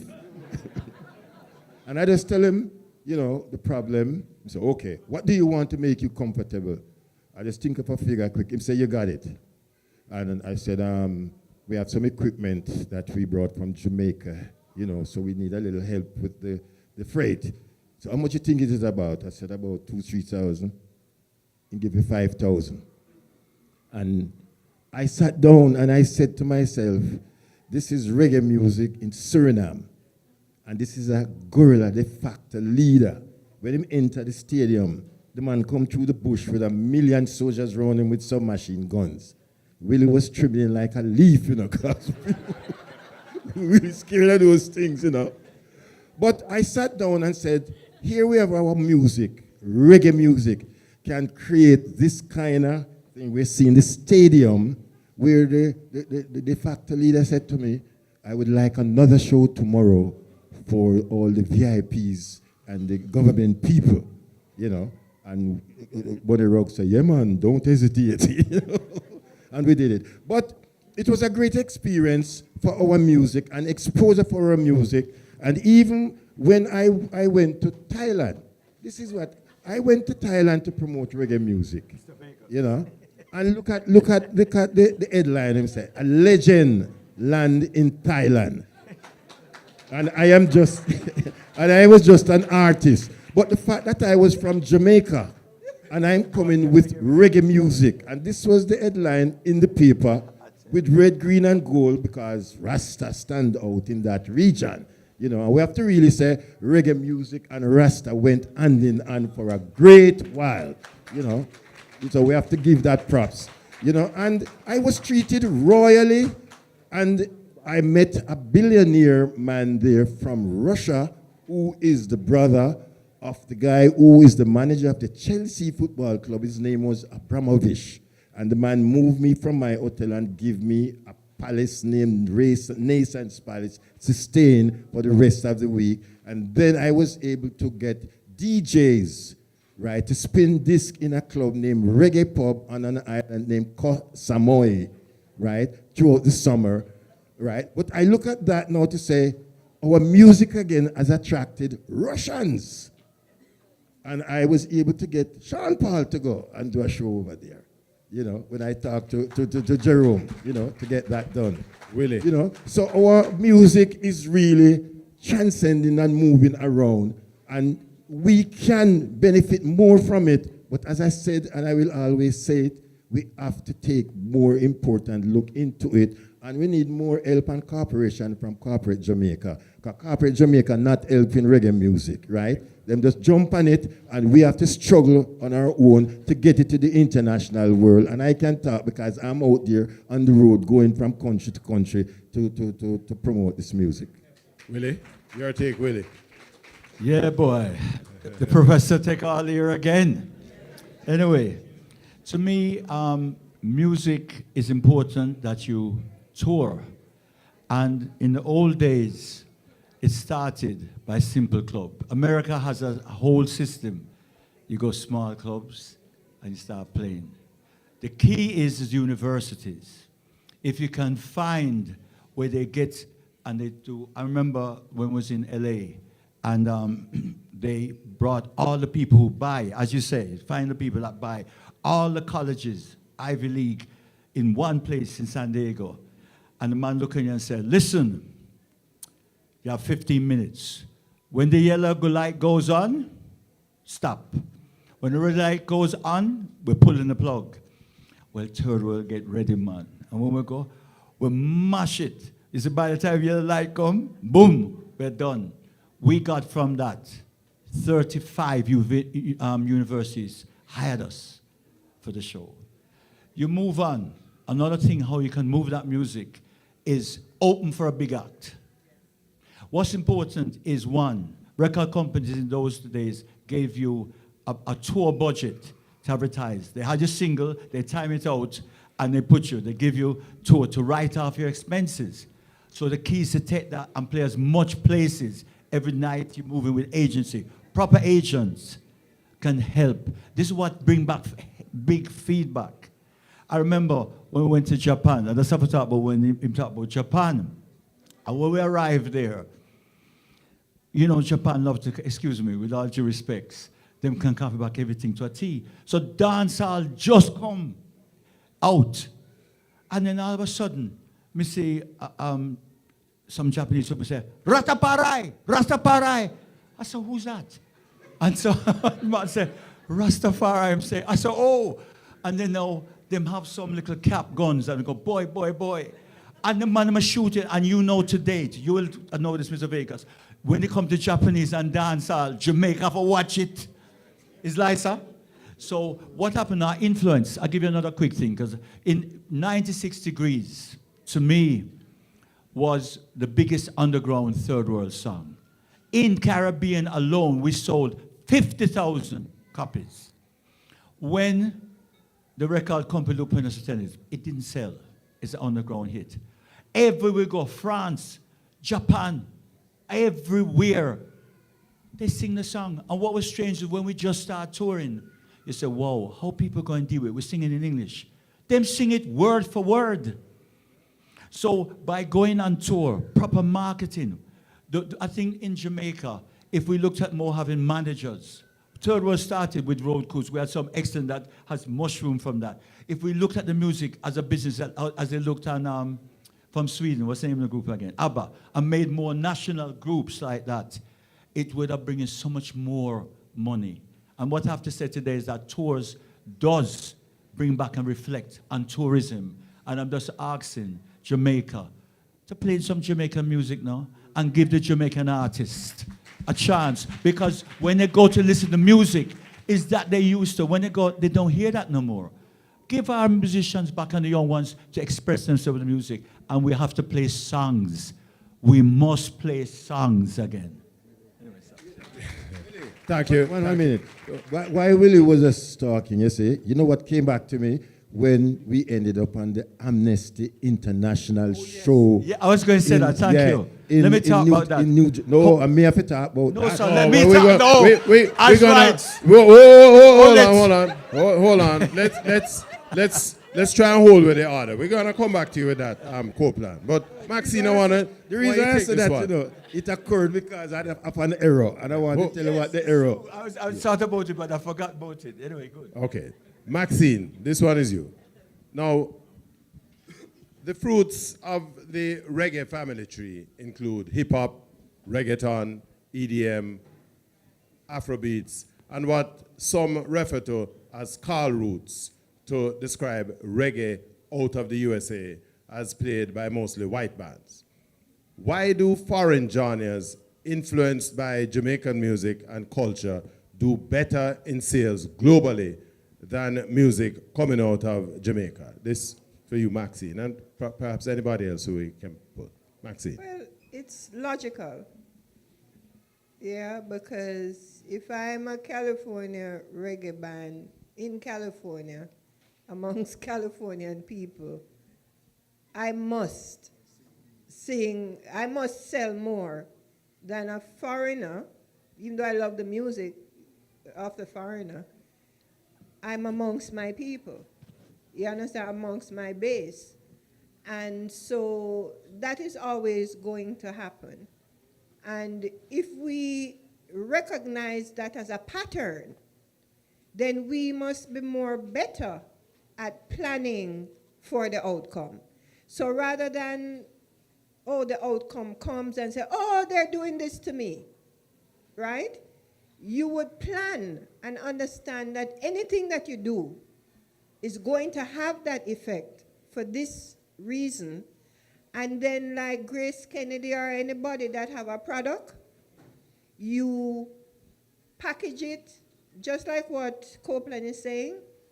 Corporate Jamaica, just like with them a reggae jamming chicken or Digicel or whatever. There's a marketing plan from the base. This marketing plan that's happening all over is from the people. It's from the movement of the people, from our diaspora people putting on events, our ganja smugglers. They were for years, they were the income of the Jamaican music industry.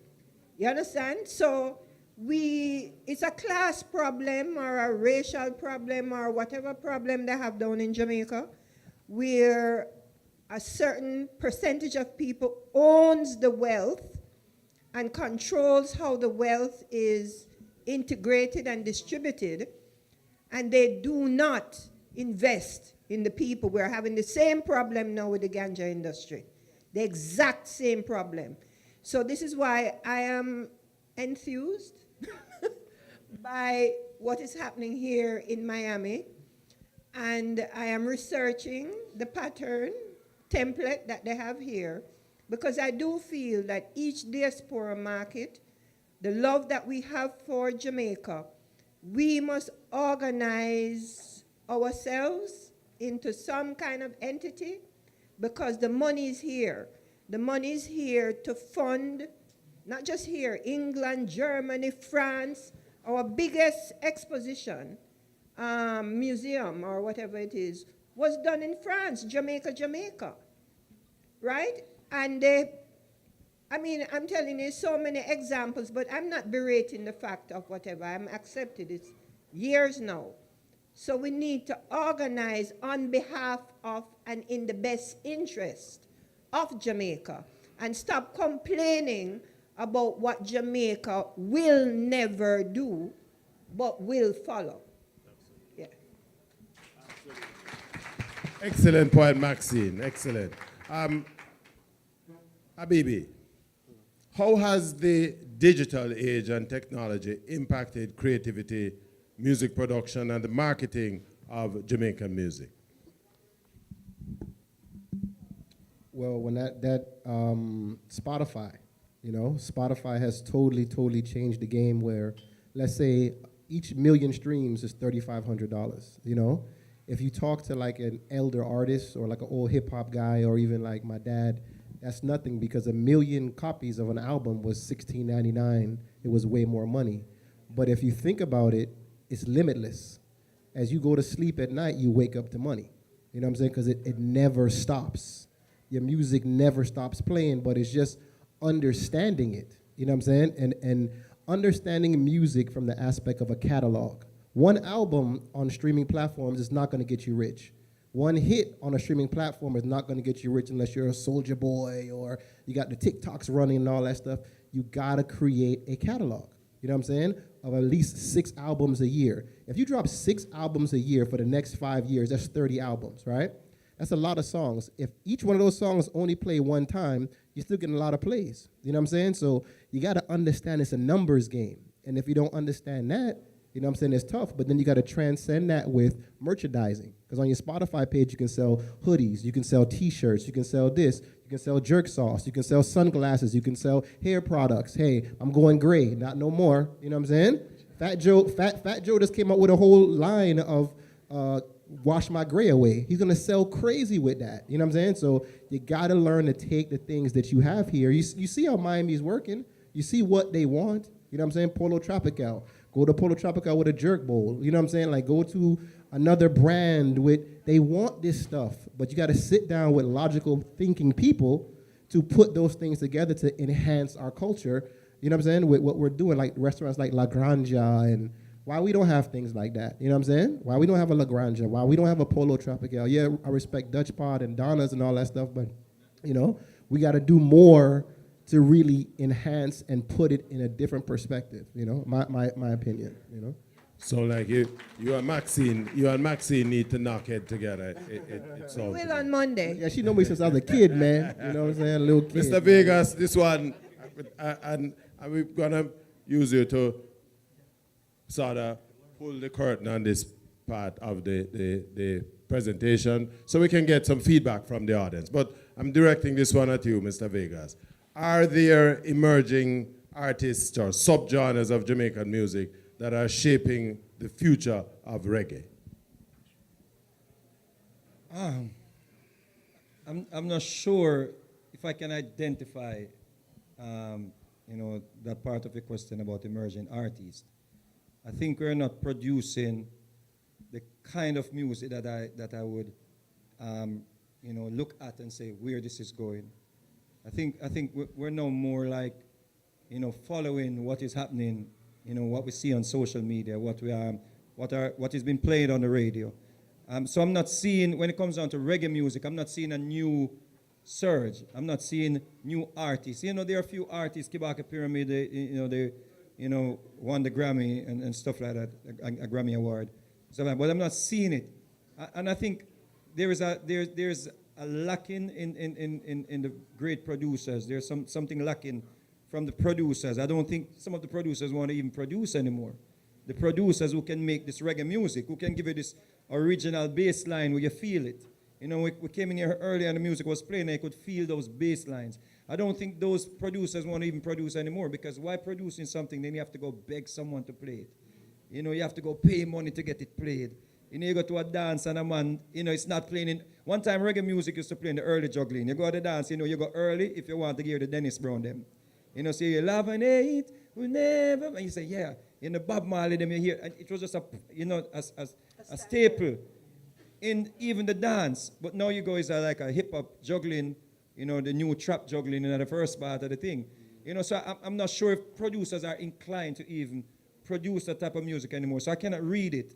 Now and then you hear like one song come out and it go on good, but I'm not sure if there is like something I can point to and say, okay, this is happening, where we are moving numbers.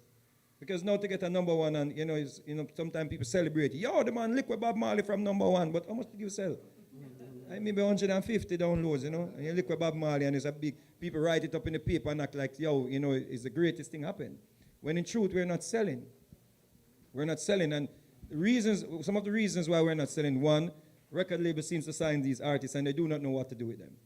Sean Paul was in a good situation, with VP Records, in my view, because VP was there and Murray Elias and Jeremy Harding. They were there to keep him, keep him from the hip hop influence that we always get trapped in, where we always try to twang when we get on a beat and sound like we're American. So they kept him hardcore. Same though, some just give me the light and pass it, Joe, and the people loved it. And they can get busy. My friend here maybe he doesn't even know the lyrics, but it's a melody. It's something that, and to him. Remember, he's a drummer. Remember, he says a drummer, But it's a vibe. It's a feel. It's like when I listen to Afro music. When I listen to Afro music, sometimes I don't even know what Burna Boy I say. What to say? About you. So it's just, I think that is where we're lacking. The creative aspect of it, the producers who are still able to make the beat. Because, when you look at, Wayne is not an old man, you talk about the gray beard, but maybe just looks up from a long time. So it's not an old man, he's still able to make the music. You see me, I say, we have festival in Jamaica, festival time, we don't have a lockdown, we don't have like 1 month of festival. And radio station, the government, everybody get involved and make sure we play that music during that time, like carnival. You're just carnival music, So I think I cannot get a read on it in truth to know where we're going. And if we don't know where we're coming from, we don't know where we are going. Excellent response. Excellent response. Ladies and gentlemen, we could go on and on and on, but in the interest of time and so on. First of all, let me hear it for the panel. We have some questions. We're gonna take some questions from the audience. But as I said, we could go on and on. Let me deal with the first question. Yes, Mayor? Since I was the focus of this, what can you learn from country music? And country music does a lot of this very well, what you're talking about. And I'm sorry, I do know country music more. Well, of course, if you listen to a lot of our Jamaican singers, especially when they try to sing like American, they always go to that country and music sound. It's like something that, we loved the country and, artists. Most of our songs, cover songs, I think, what is his name? Mikey Spice just did this song. It was a country and western song, I think. The new Mikey Spice tune. Yeah, it's a Busy Signal. What the original who adapted Toots, Country Road. Exactly, yeah. No. Yeah, that's the biggest Country Road. Toots was the man who really brought that to fruition. Yeah. Khalid. No, I just want to recognize our mayor of Plantation who just gave the first question. Thank you, Mayor Sorto. Thank you for being here. Man, him in. Him they juggle, man. Him a drummer, G. Cole. Ladies and gentlemen, give me some volume there, please. Thank you so much. And remember, I told you earlier, I asked you earlier, I got friends watching and I'm trying to brag and show off, so I need some energy. Ladies and gentlemen, make some noise for everybody on the panel right about now.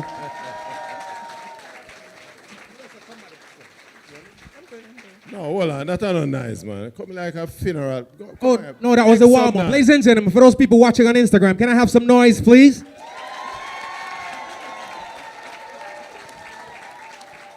All right, questions. Thank you so much. Before I go on, I just want to acknowledge some sponsors. Camera there, are you there?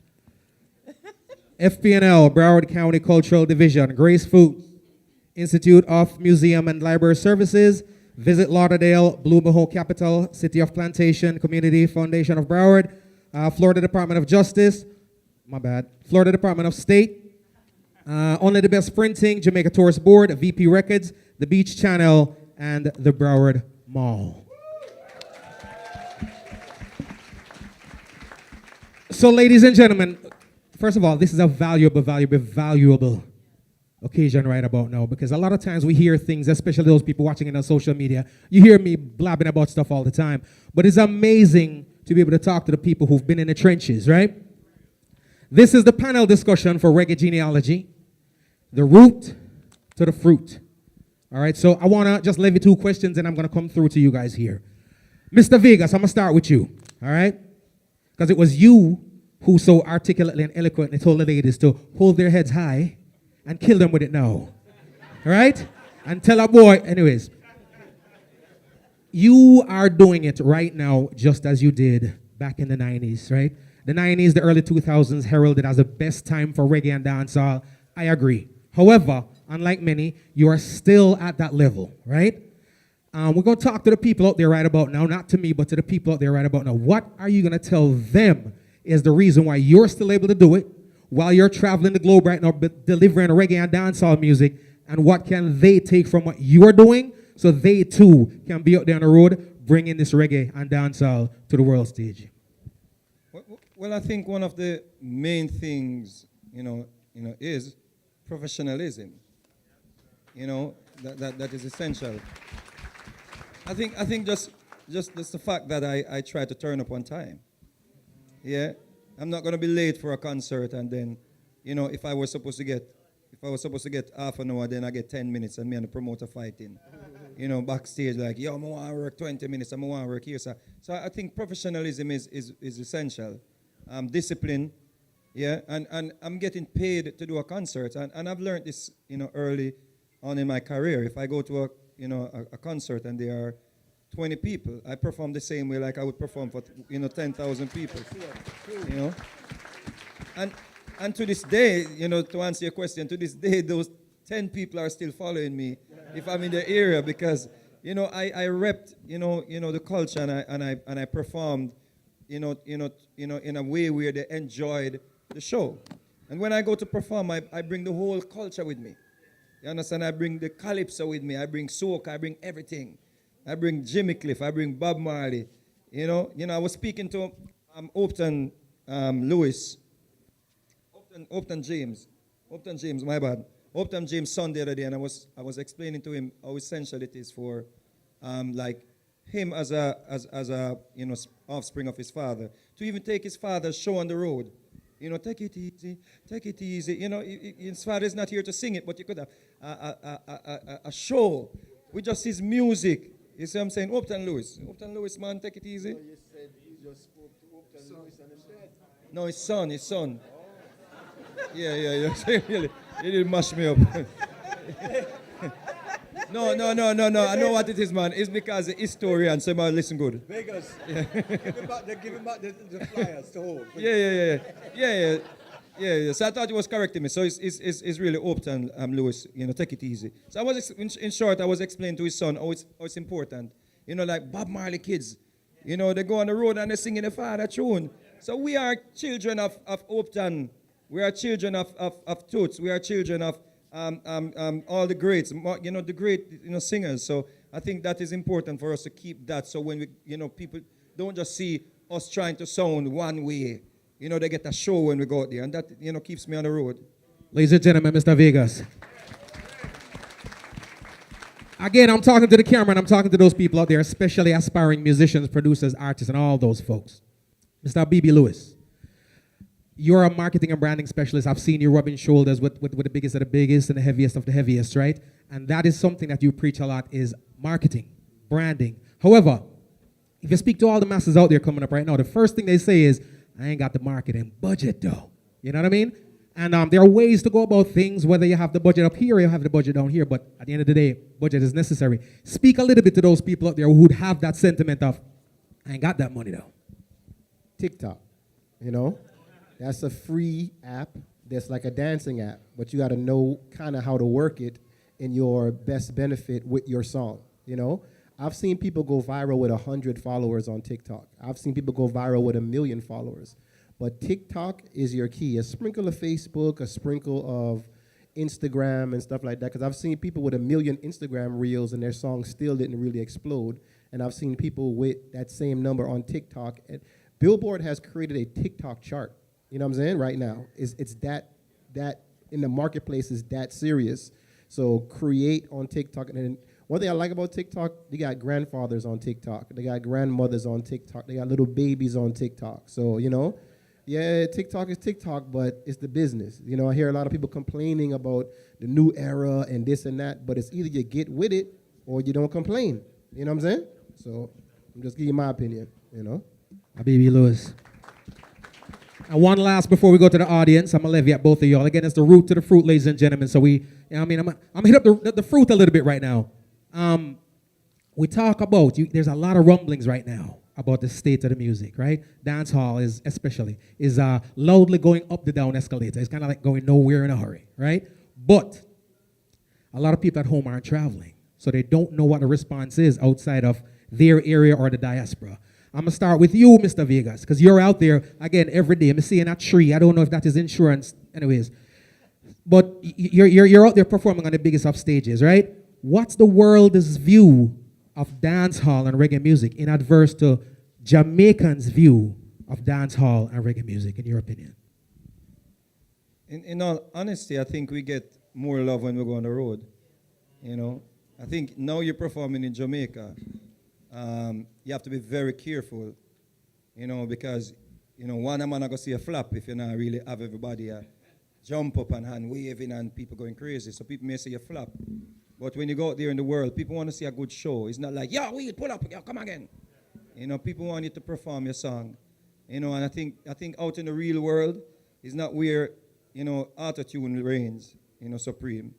You know, you have to be able to perform your song. You know, have to be like the greats them. Have to be like the Dennis Brown them and the Toots them. You have to go out there and sing your songs. You have to be able to, you know, you have to have a level of fitness too. Because people jumping at you, just standing up looking at them, you look stupid, you know. So yeah. so I think when you go to the world, you have more appreciation for the music, sad to say, because it's our sound and we should appreciate it more and we should cherish it more. You know, so that is something that we have to work on as Jamaicans. We have to learn to appreciate, especially our artists before they pass off. Yeah, before people, you know, give them a stamp of approval overseas and then we say, yeah man, we like him too. You know, yeah. Habibi, same thing for you.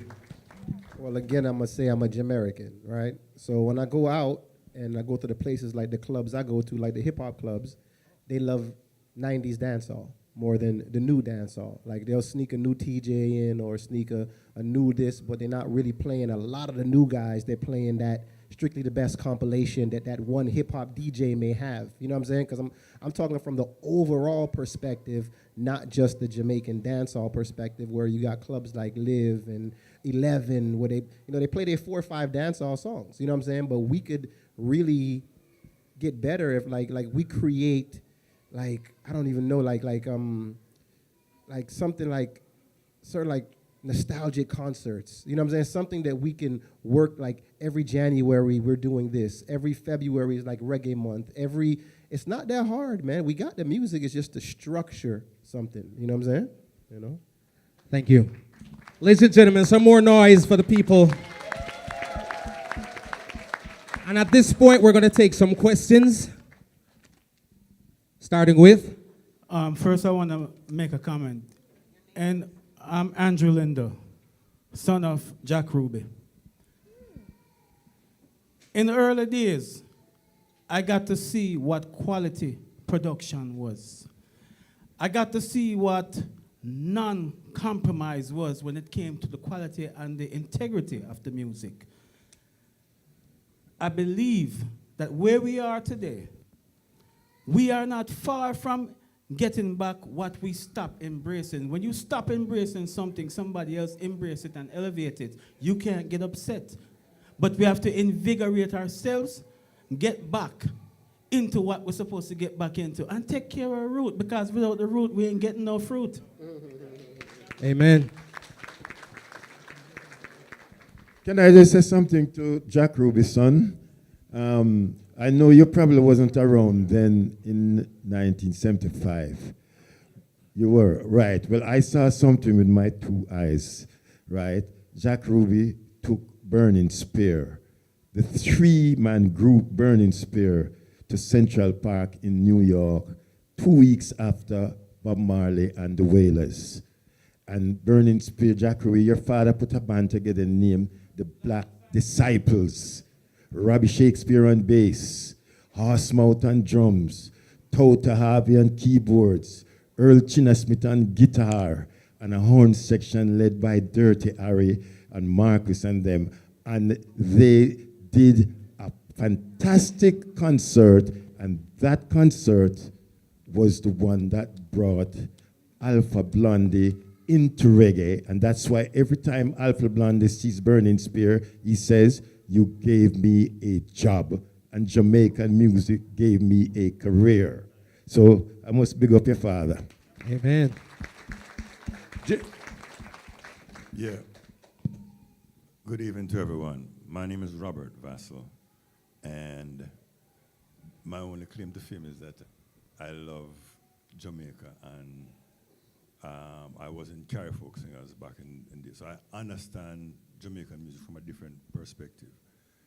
I want to do two things. One, a slight correction. Afrobeats and reggae music evolved at the same time. Fela Ransom Kuti was the one who developed Afrobeats in the 60s, around the same time that reggae was developing in the 70s. So those two things coexisted at the same time.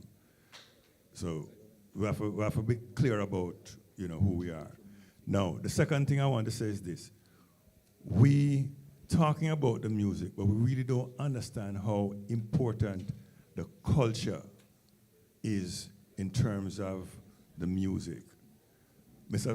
Vega says something that when him go up on stage and bring the culture with him, bring all the culture with him. This is the key as far as I'm concerned, because if you look at what does culture do for a people, what do proverbs do for a people? The first music from Bob Marley was successful. What was the lyrics about?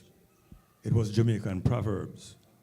If you look at many of the music that is very popular, it's about how do you reach people at a level that they can all appreciate, not only now, but 20 years from now or 30 years from now.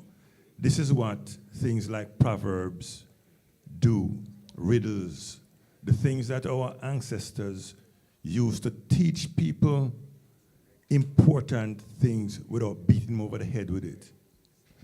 This is what the early Jamaican musicians, pioneers, were doing once they started to identify a Jamaican vibe. This is what we have moved away from, which is why the problems that we're having now, we're having. And this is why somebody like Mr. Vegas will still be popular, because he has held on to that aspect of it and continues to do that. So please, don't stop it. All right? And make sure that anybody that you have anything to do with, make sure them understand that principle. So when them go up on stage, them bring in the ancestors with them. All right?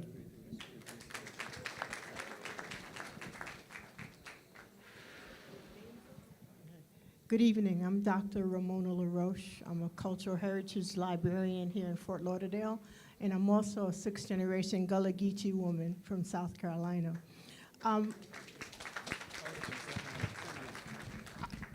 Hello, David. My question is directed to the sister that spoke. You mentioned that there were no museums in Jamaica, and I wondered what the commitment of the University of West Indies is to the music as well as to the young people getting into the arena around this whole cultural heritage scene with music. Thank you. Yes.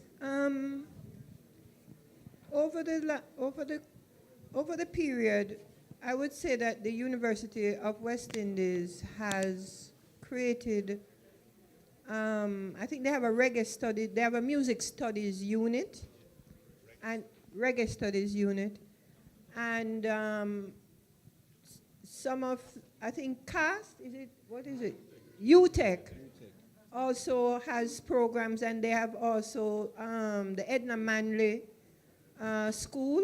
I'm just telling you on that level of education that there has been deepening investment in courses and training. However, on the museum side, it's more on an academic training. But on the museum side, that repository to refer to or to engage the information with is not existing, right? So you have a lot of people now with degrees, and we have conferences, and we have a lot of, like this, a lot of information coming up. But once you get the information coming up, what does it plug into as a product, right, to have a deliverable? You know what I mean? That's not there. And that's that's not there at the moment, you know what I mean? But it's advancing. They actually have a major conference next month, the reggae music, looking at sound system. That I guess is driven by this dance hall, not just a genre, but the whole history of dancehall, because part of why Mr. Vegas is current, and a lot of our early dancehall DJs also have a lot of shows, Lone Ranger, Al Capone, because the interest and the understanding of dancehall dancehall itself is a multidimensional form. It's not as Mr. Richard says, you have subgenres. Like what is happening now is actually a subgenre of a large body of work and a process that is just as sustainable and will be sustainable going into the future. Just like how we're talking about what happened in the past in dancehall, it's a continuous thing. So whatever is happening now is being influenced by something. This is shifting or whatever, but it's like how you said, kumina or revival. Dancehall is a well. It's there, and the sound system, is the place. When you look at people like Tippertone, Jawise, and you look at his catalog, he has from rhythm and blues coming right up. You understand? And this is the dance hall library. So I'll plug again for the diaspora to really work with other institutions in America, because America is now a melting pot, as we're seeing here. New York is the same. Reggaeton didn't come out of Latin America.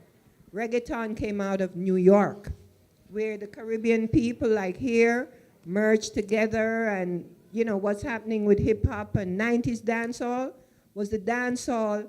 Supercat and Shabba and them were more in America, in New York. Biggie Smalls was Jamaican, Heavy D was Jamaican, Busta Rhymes, Jamaican.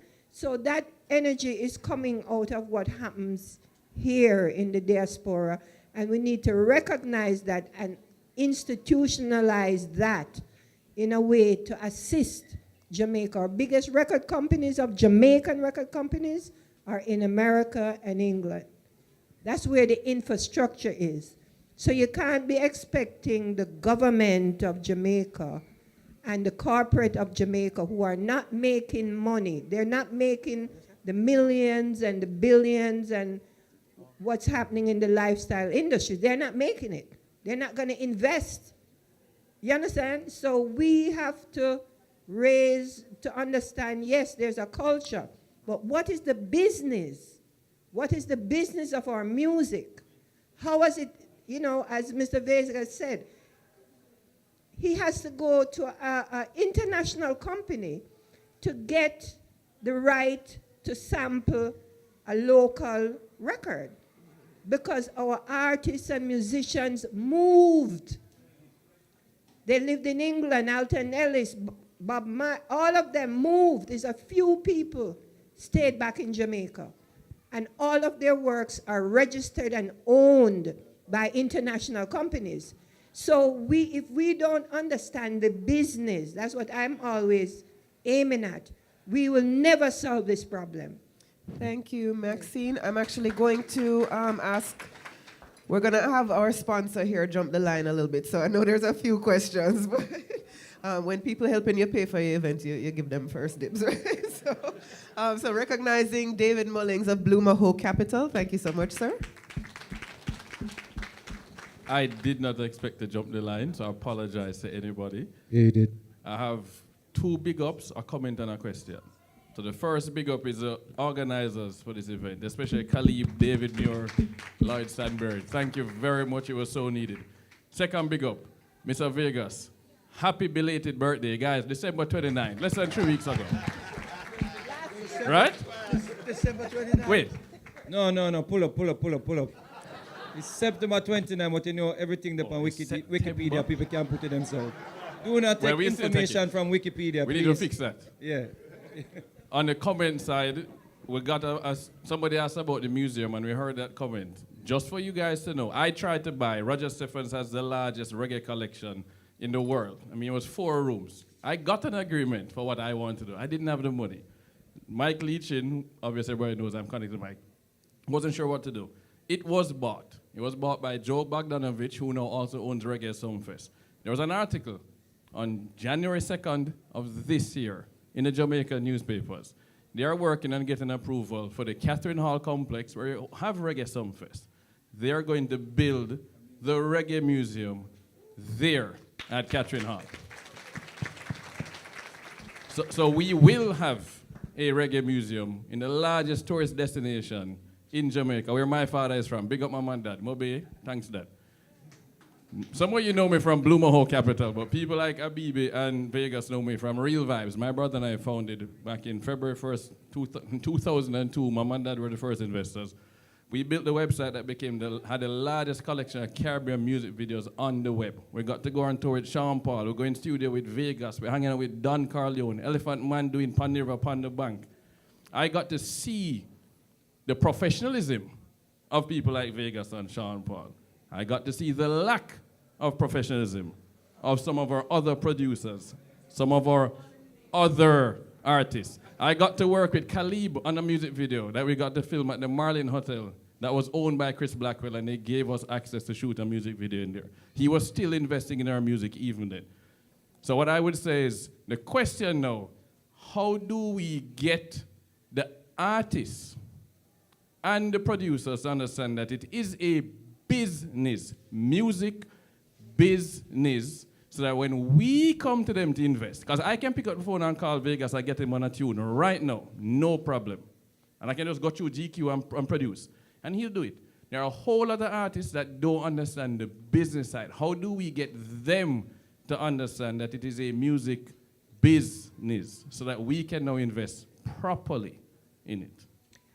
I think you were looking at me when you said that, so I think you're asking me the question.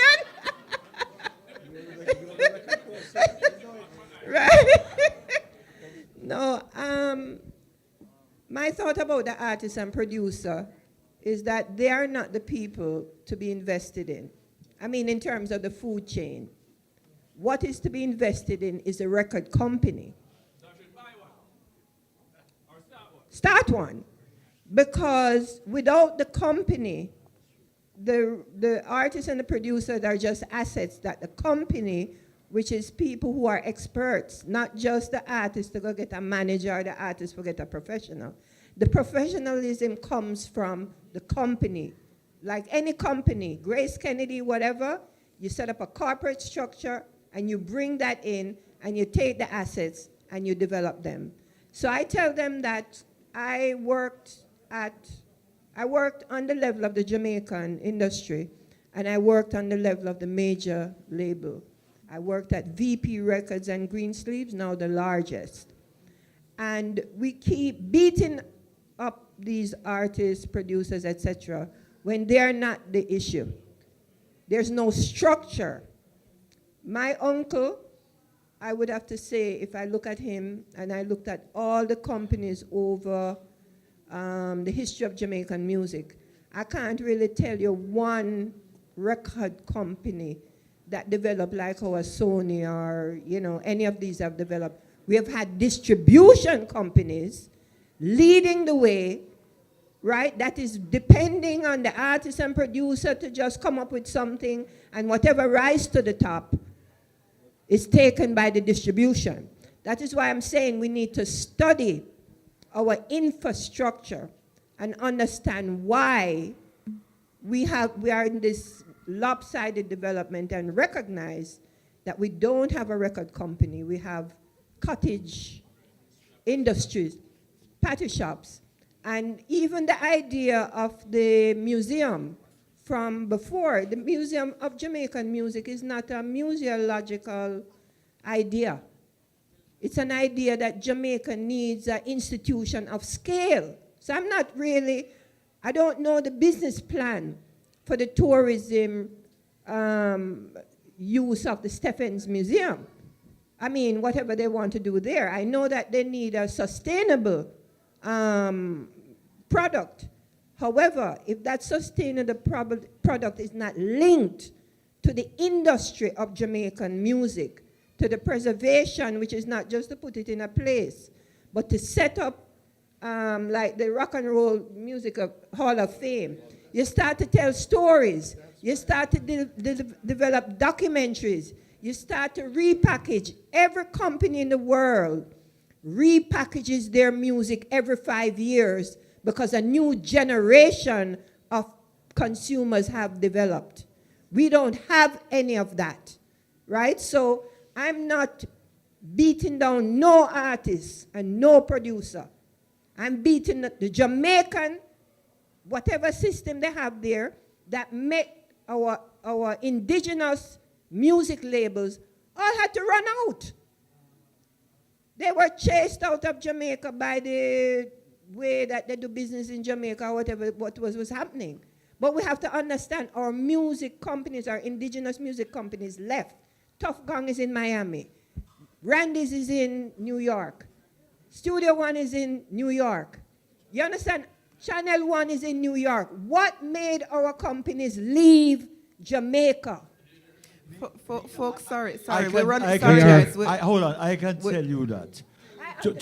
Jamaica alone could not sustain the artists to be able to get royalties. Up to this day, they don't pay royalties in Jamaica. No, but the Jamaican company would have to partner like Banana, Bauxite, tourism, whatever they do, they partner with a ganja. True. It's pure international partnership. But you know there was partnering. Who? With who?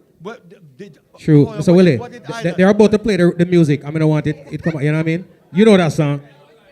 So, ladies and gentlemen, we're about at that conjunction where we're gonna move on from the panel discussion on to the launch party. So I'm gonna take my final, very concise question that's gonna be directed to the panel for a very concise answer. And I'm gonna take it from Mr.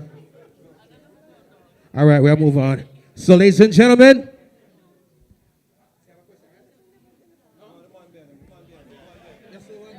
Maxine, first thing, Maxine. Yeah, the Hall of Fame is the thing. When you mention the Hall of Fame, I've been advocating for that for years. If you have one building, that you have a museum or where you recognize artists that the world don't know, Jamaica know. Who is Delroy Wilson? The world don't know Delroy Wilson, you know. But he's a treasure for Jamaica. Hall of Fame on one end, and the business is done on the top. So one building, you know, a performance venue where concerts can go on. One, all right. The next level where you go up, restaurant with the Bob Marley vegan burger and the burning spear, fish soup. That's where people can come eat. We listen to a concert. I hope that's in the plan. Well, because it's years, may I beg for that. Years. And thank God somebody hear me. First thing, that is what? Hall of Fame. All right. Build that. And please build that before my 2 foot go up in the air. Because the old guard is changing. Second thing I want to say, this is directed at people like Copeland now. Copeland, you're a writer and you write a whole book and you have a knowledge that maybe nobody else in Jamaica have. But there is a part of Jamaican history that is left out in nearly every book I read. I haven't read your book, so I'm not accusing you. But you see, uptown brown people like me and Willie and Pluto and Catcore, them, that history is not told. And Tomorrow's Children, that band would include Pluto Shervington, was who caused me to play music? Here go Chalice. Who caused Willie to play music and Cat? Here go Third World. And these Third World and Chalice and Bloodfire, I'm sure Third World influenced band like Steel Pulse, who's still going on today. Marley too, but to have a band, a self-contained band, and you don't have them no more. So I want to show you that because man like Pluto Shervington was not just known for Ramboat liver, him influenced a whole generation of musicians who come up. Willie Lindo, Jeffrey Chung, Mikey Chung. So please, give the man them props, and when you're writing history, remember that there are some uptown youth who play reggae music as well. I'm going to just jump in there. One last thing, Abivi, make a statement. No, I really rate him as a promotion man, marketing man. But when you go and turn around and say, man must do 6 albums in 1 year, that sounds a little far-fetched to me. No, but you can't do that, Abibi. No. So what about an artist like me who have 8 or 9 albums? Them can't rotate, them can't make money for me. Those are already uploaded, right? Well, and then we talk, and then Maxine. You talk about record company, why them don't exist in Jamaica? Them two damn thief, Willie.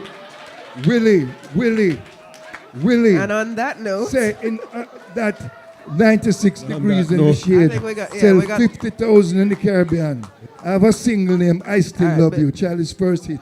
$75,000 in the Caribbean, and Dynamic Sound want offer me $75.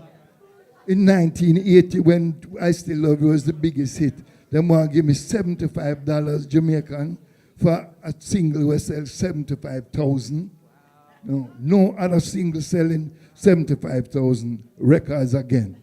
None. And the chart them so foolish that when the last single where Chalice put out 2 years ago, I get my friend them buy it and it jumped to number 5 in the iTunes chart. No, you can sell 20 copies and go to number 5 on the iTunes chart. And look where Bob Marley and figure say, you do something great. The whole business is upside down. I got you.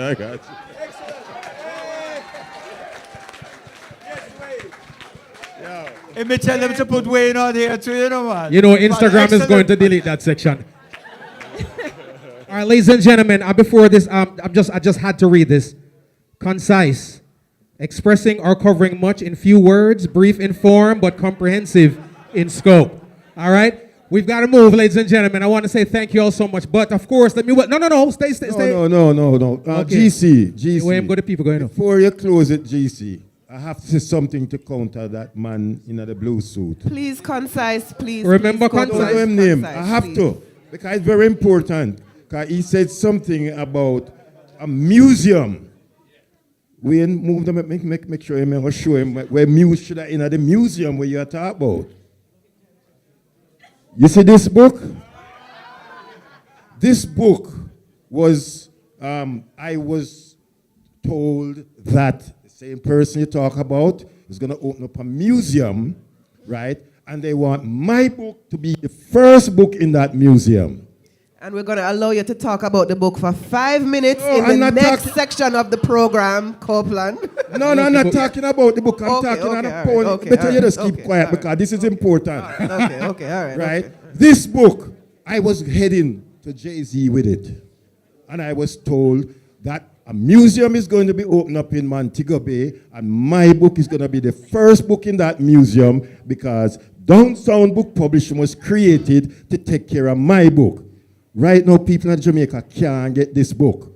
People overseas have to be ordering it from Amazon, an American outlet. Anybody in Jamaica tired forgetting them can't get the book. This is one of the most important books, and it's not about Bob Marley. It's not about Peter Tosh. It's about the music, right? My old 60-year journey and all the artists that have worked with it, right? And people in Jamaica cannot get this book because it's not in this museum. And I spoke to Roger Stephen, and him tell me something different from what I just hear you say. So I want to know when that is going to happen, because I just hear Roger says 4 years him sitting down, you know, and it no seal off yet. So we need to get that part clear. Yes, UDC problem came into it when him talking about, and it seems that to be the problem. But we need to have this in Jamaica. Thank you, sir. Ladies and gentlemen, Mr. Copeland Forbes.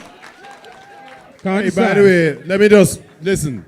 Tomorrow afternoon, 2 o'clock, on Yard Media's Sunday Scoop, we're going to have Copeland Forbes talking about Reggae My Life is himself, his book, and his co-writer, Clyde Mackenzie. So, join us. Before you leave, I gave you the details. Nobody's leaving yet. Nobody's leaving yet. Ladies and gentlemen, we're going to welcome back up here with our panelists, Mr. Lloyd Stanberry, Khalib. All right, I think it's just me for the moment. So I want to thank everybody for staying for this part of the proceeding. As you heard, this is a panel discussion and a launch for Reggae Genealogy, which is coming up on February 10th. So we do want to just thank our panelists, ask you to stick around for a moment. We are going to take some pictures. We're going to reset the room. There is food and drink and wine and tropical rhythms from our sponsors at Grace. I'm bigging up all the sponsors. We are going to recognize all the sponsors in the room and ask everybody to say a few words. You can learn more about the actual concert in a moment. But please stick around, just have some food and some drink, walk around for a moment. We're going to reset the room, and we'll get to partying in just a moment. You can play some music, DJ.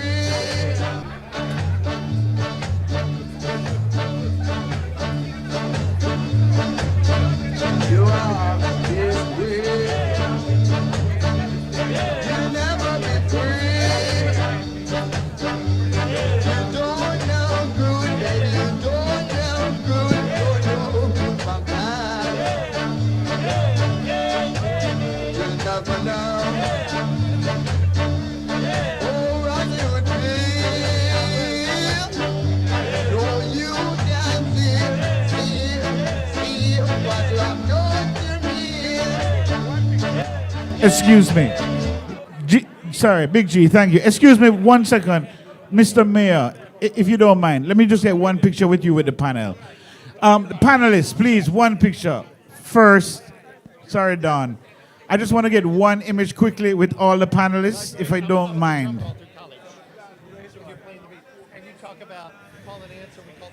Yes, Don. Okay, seriously, Copeland, don't go away. Mr. Vegas, Abibi, please, one picture right now. Please, excuse me. G. Cole, come. Jonah, please. Let me just get one picture with everybody so that we can let everybody gather. Just, Mr. Vegas, one. Oh. Can we have the panelists up? February is Reggae Month. Groove to the sounds of Jamaica at Reggae Genealogy. The origins, evolution, and influence of Jamaican music. Join us for the best of mental, ska, reggae, dancehall, EDM, hip-hop, reggaeton, Afrobeats, and more at Reggae Genealogy, the concert. Get tickets now at reggaegenealogy.org. Saturday, February 10th, 3 to 9 p.m. at Broward Mall's Northeast parking lot. Brought to you by Island Space Caribbean Museum.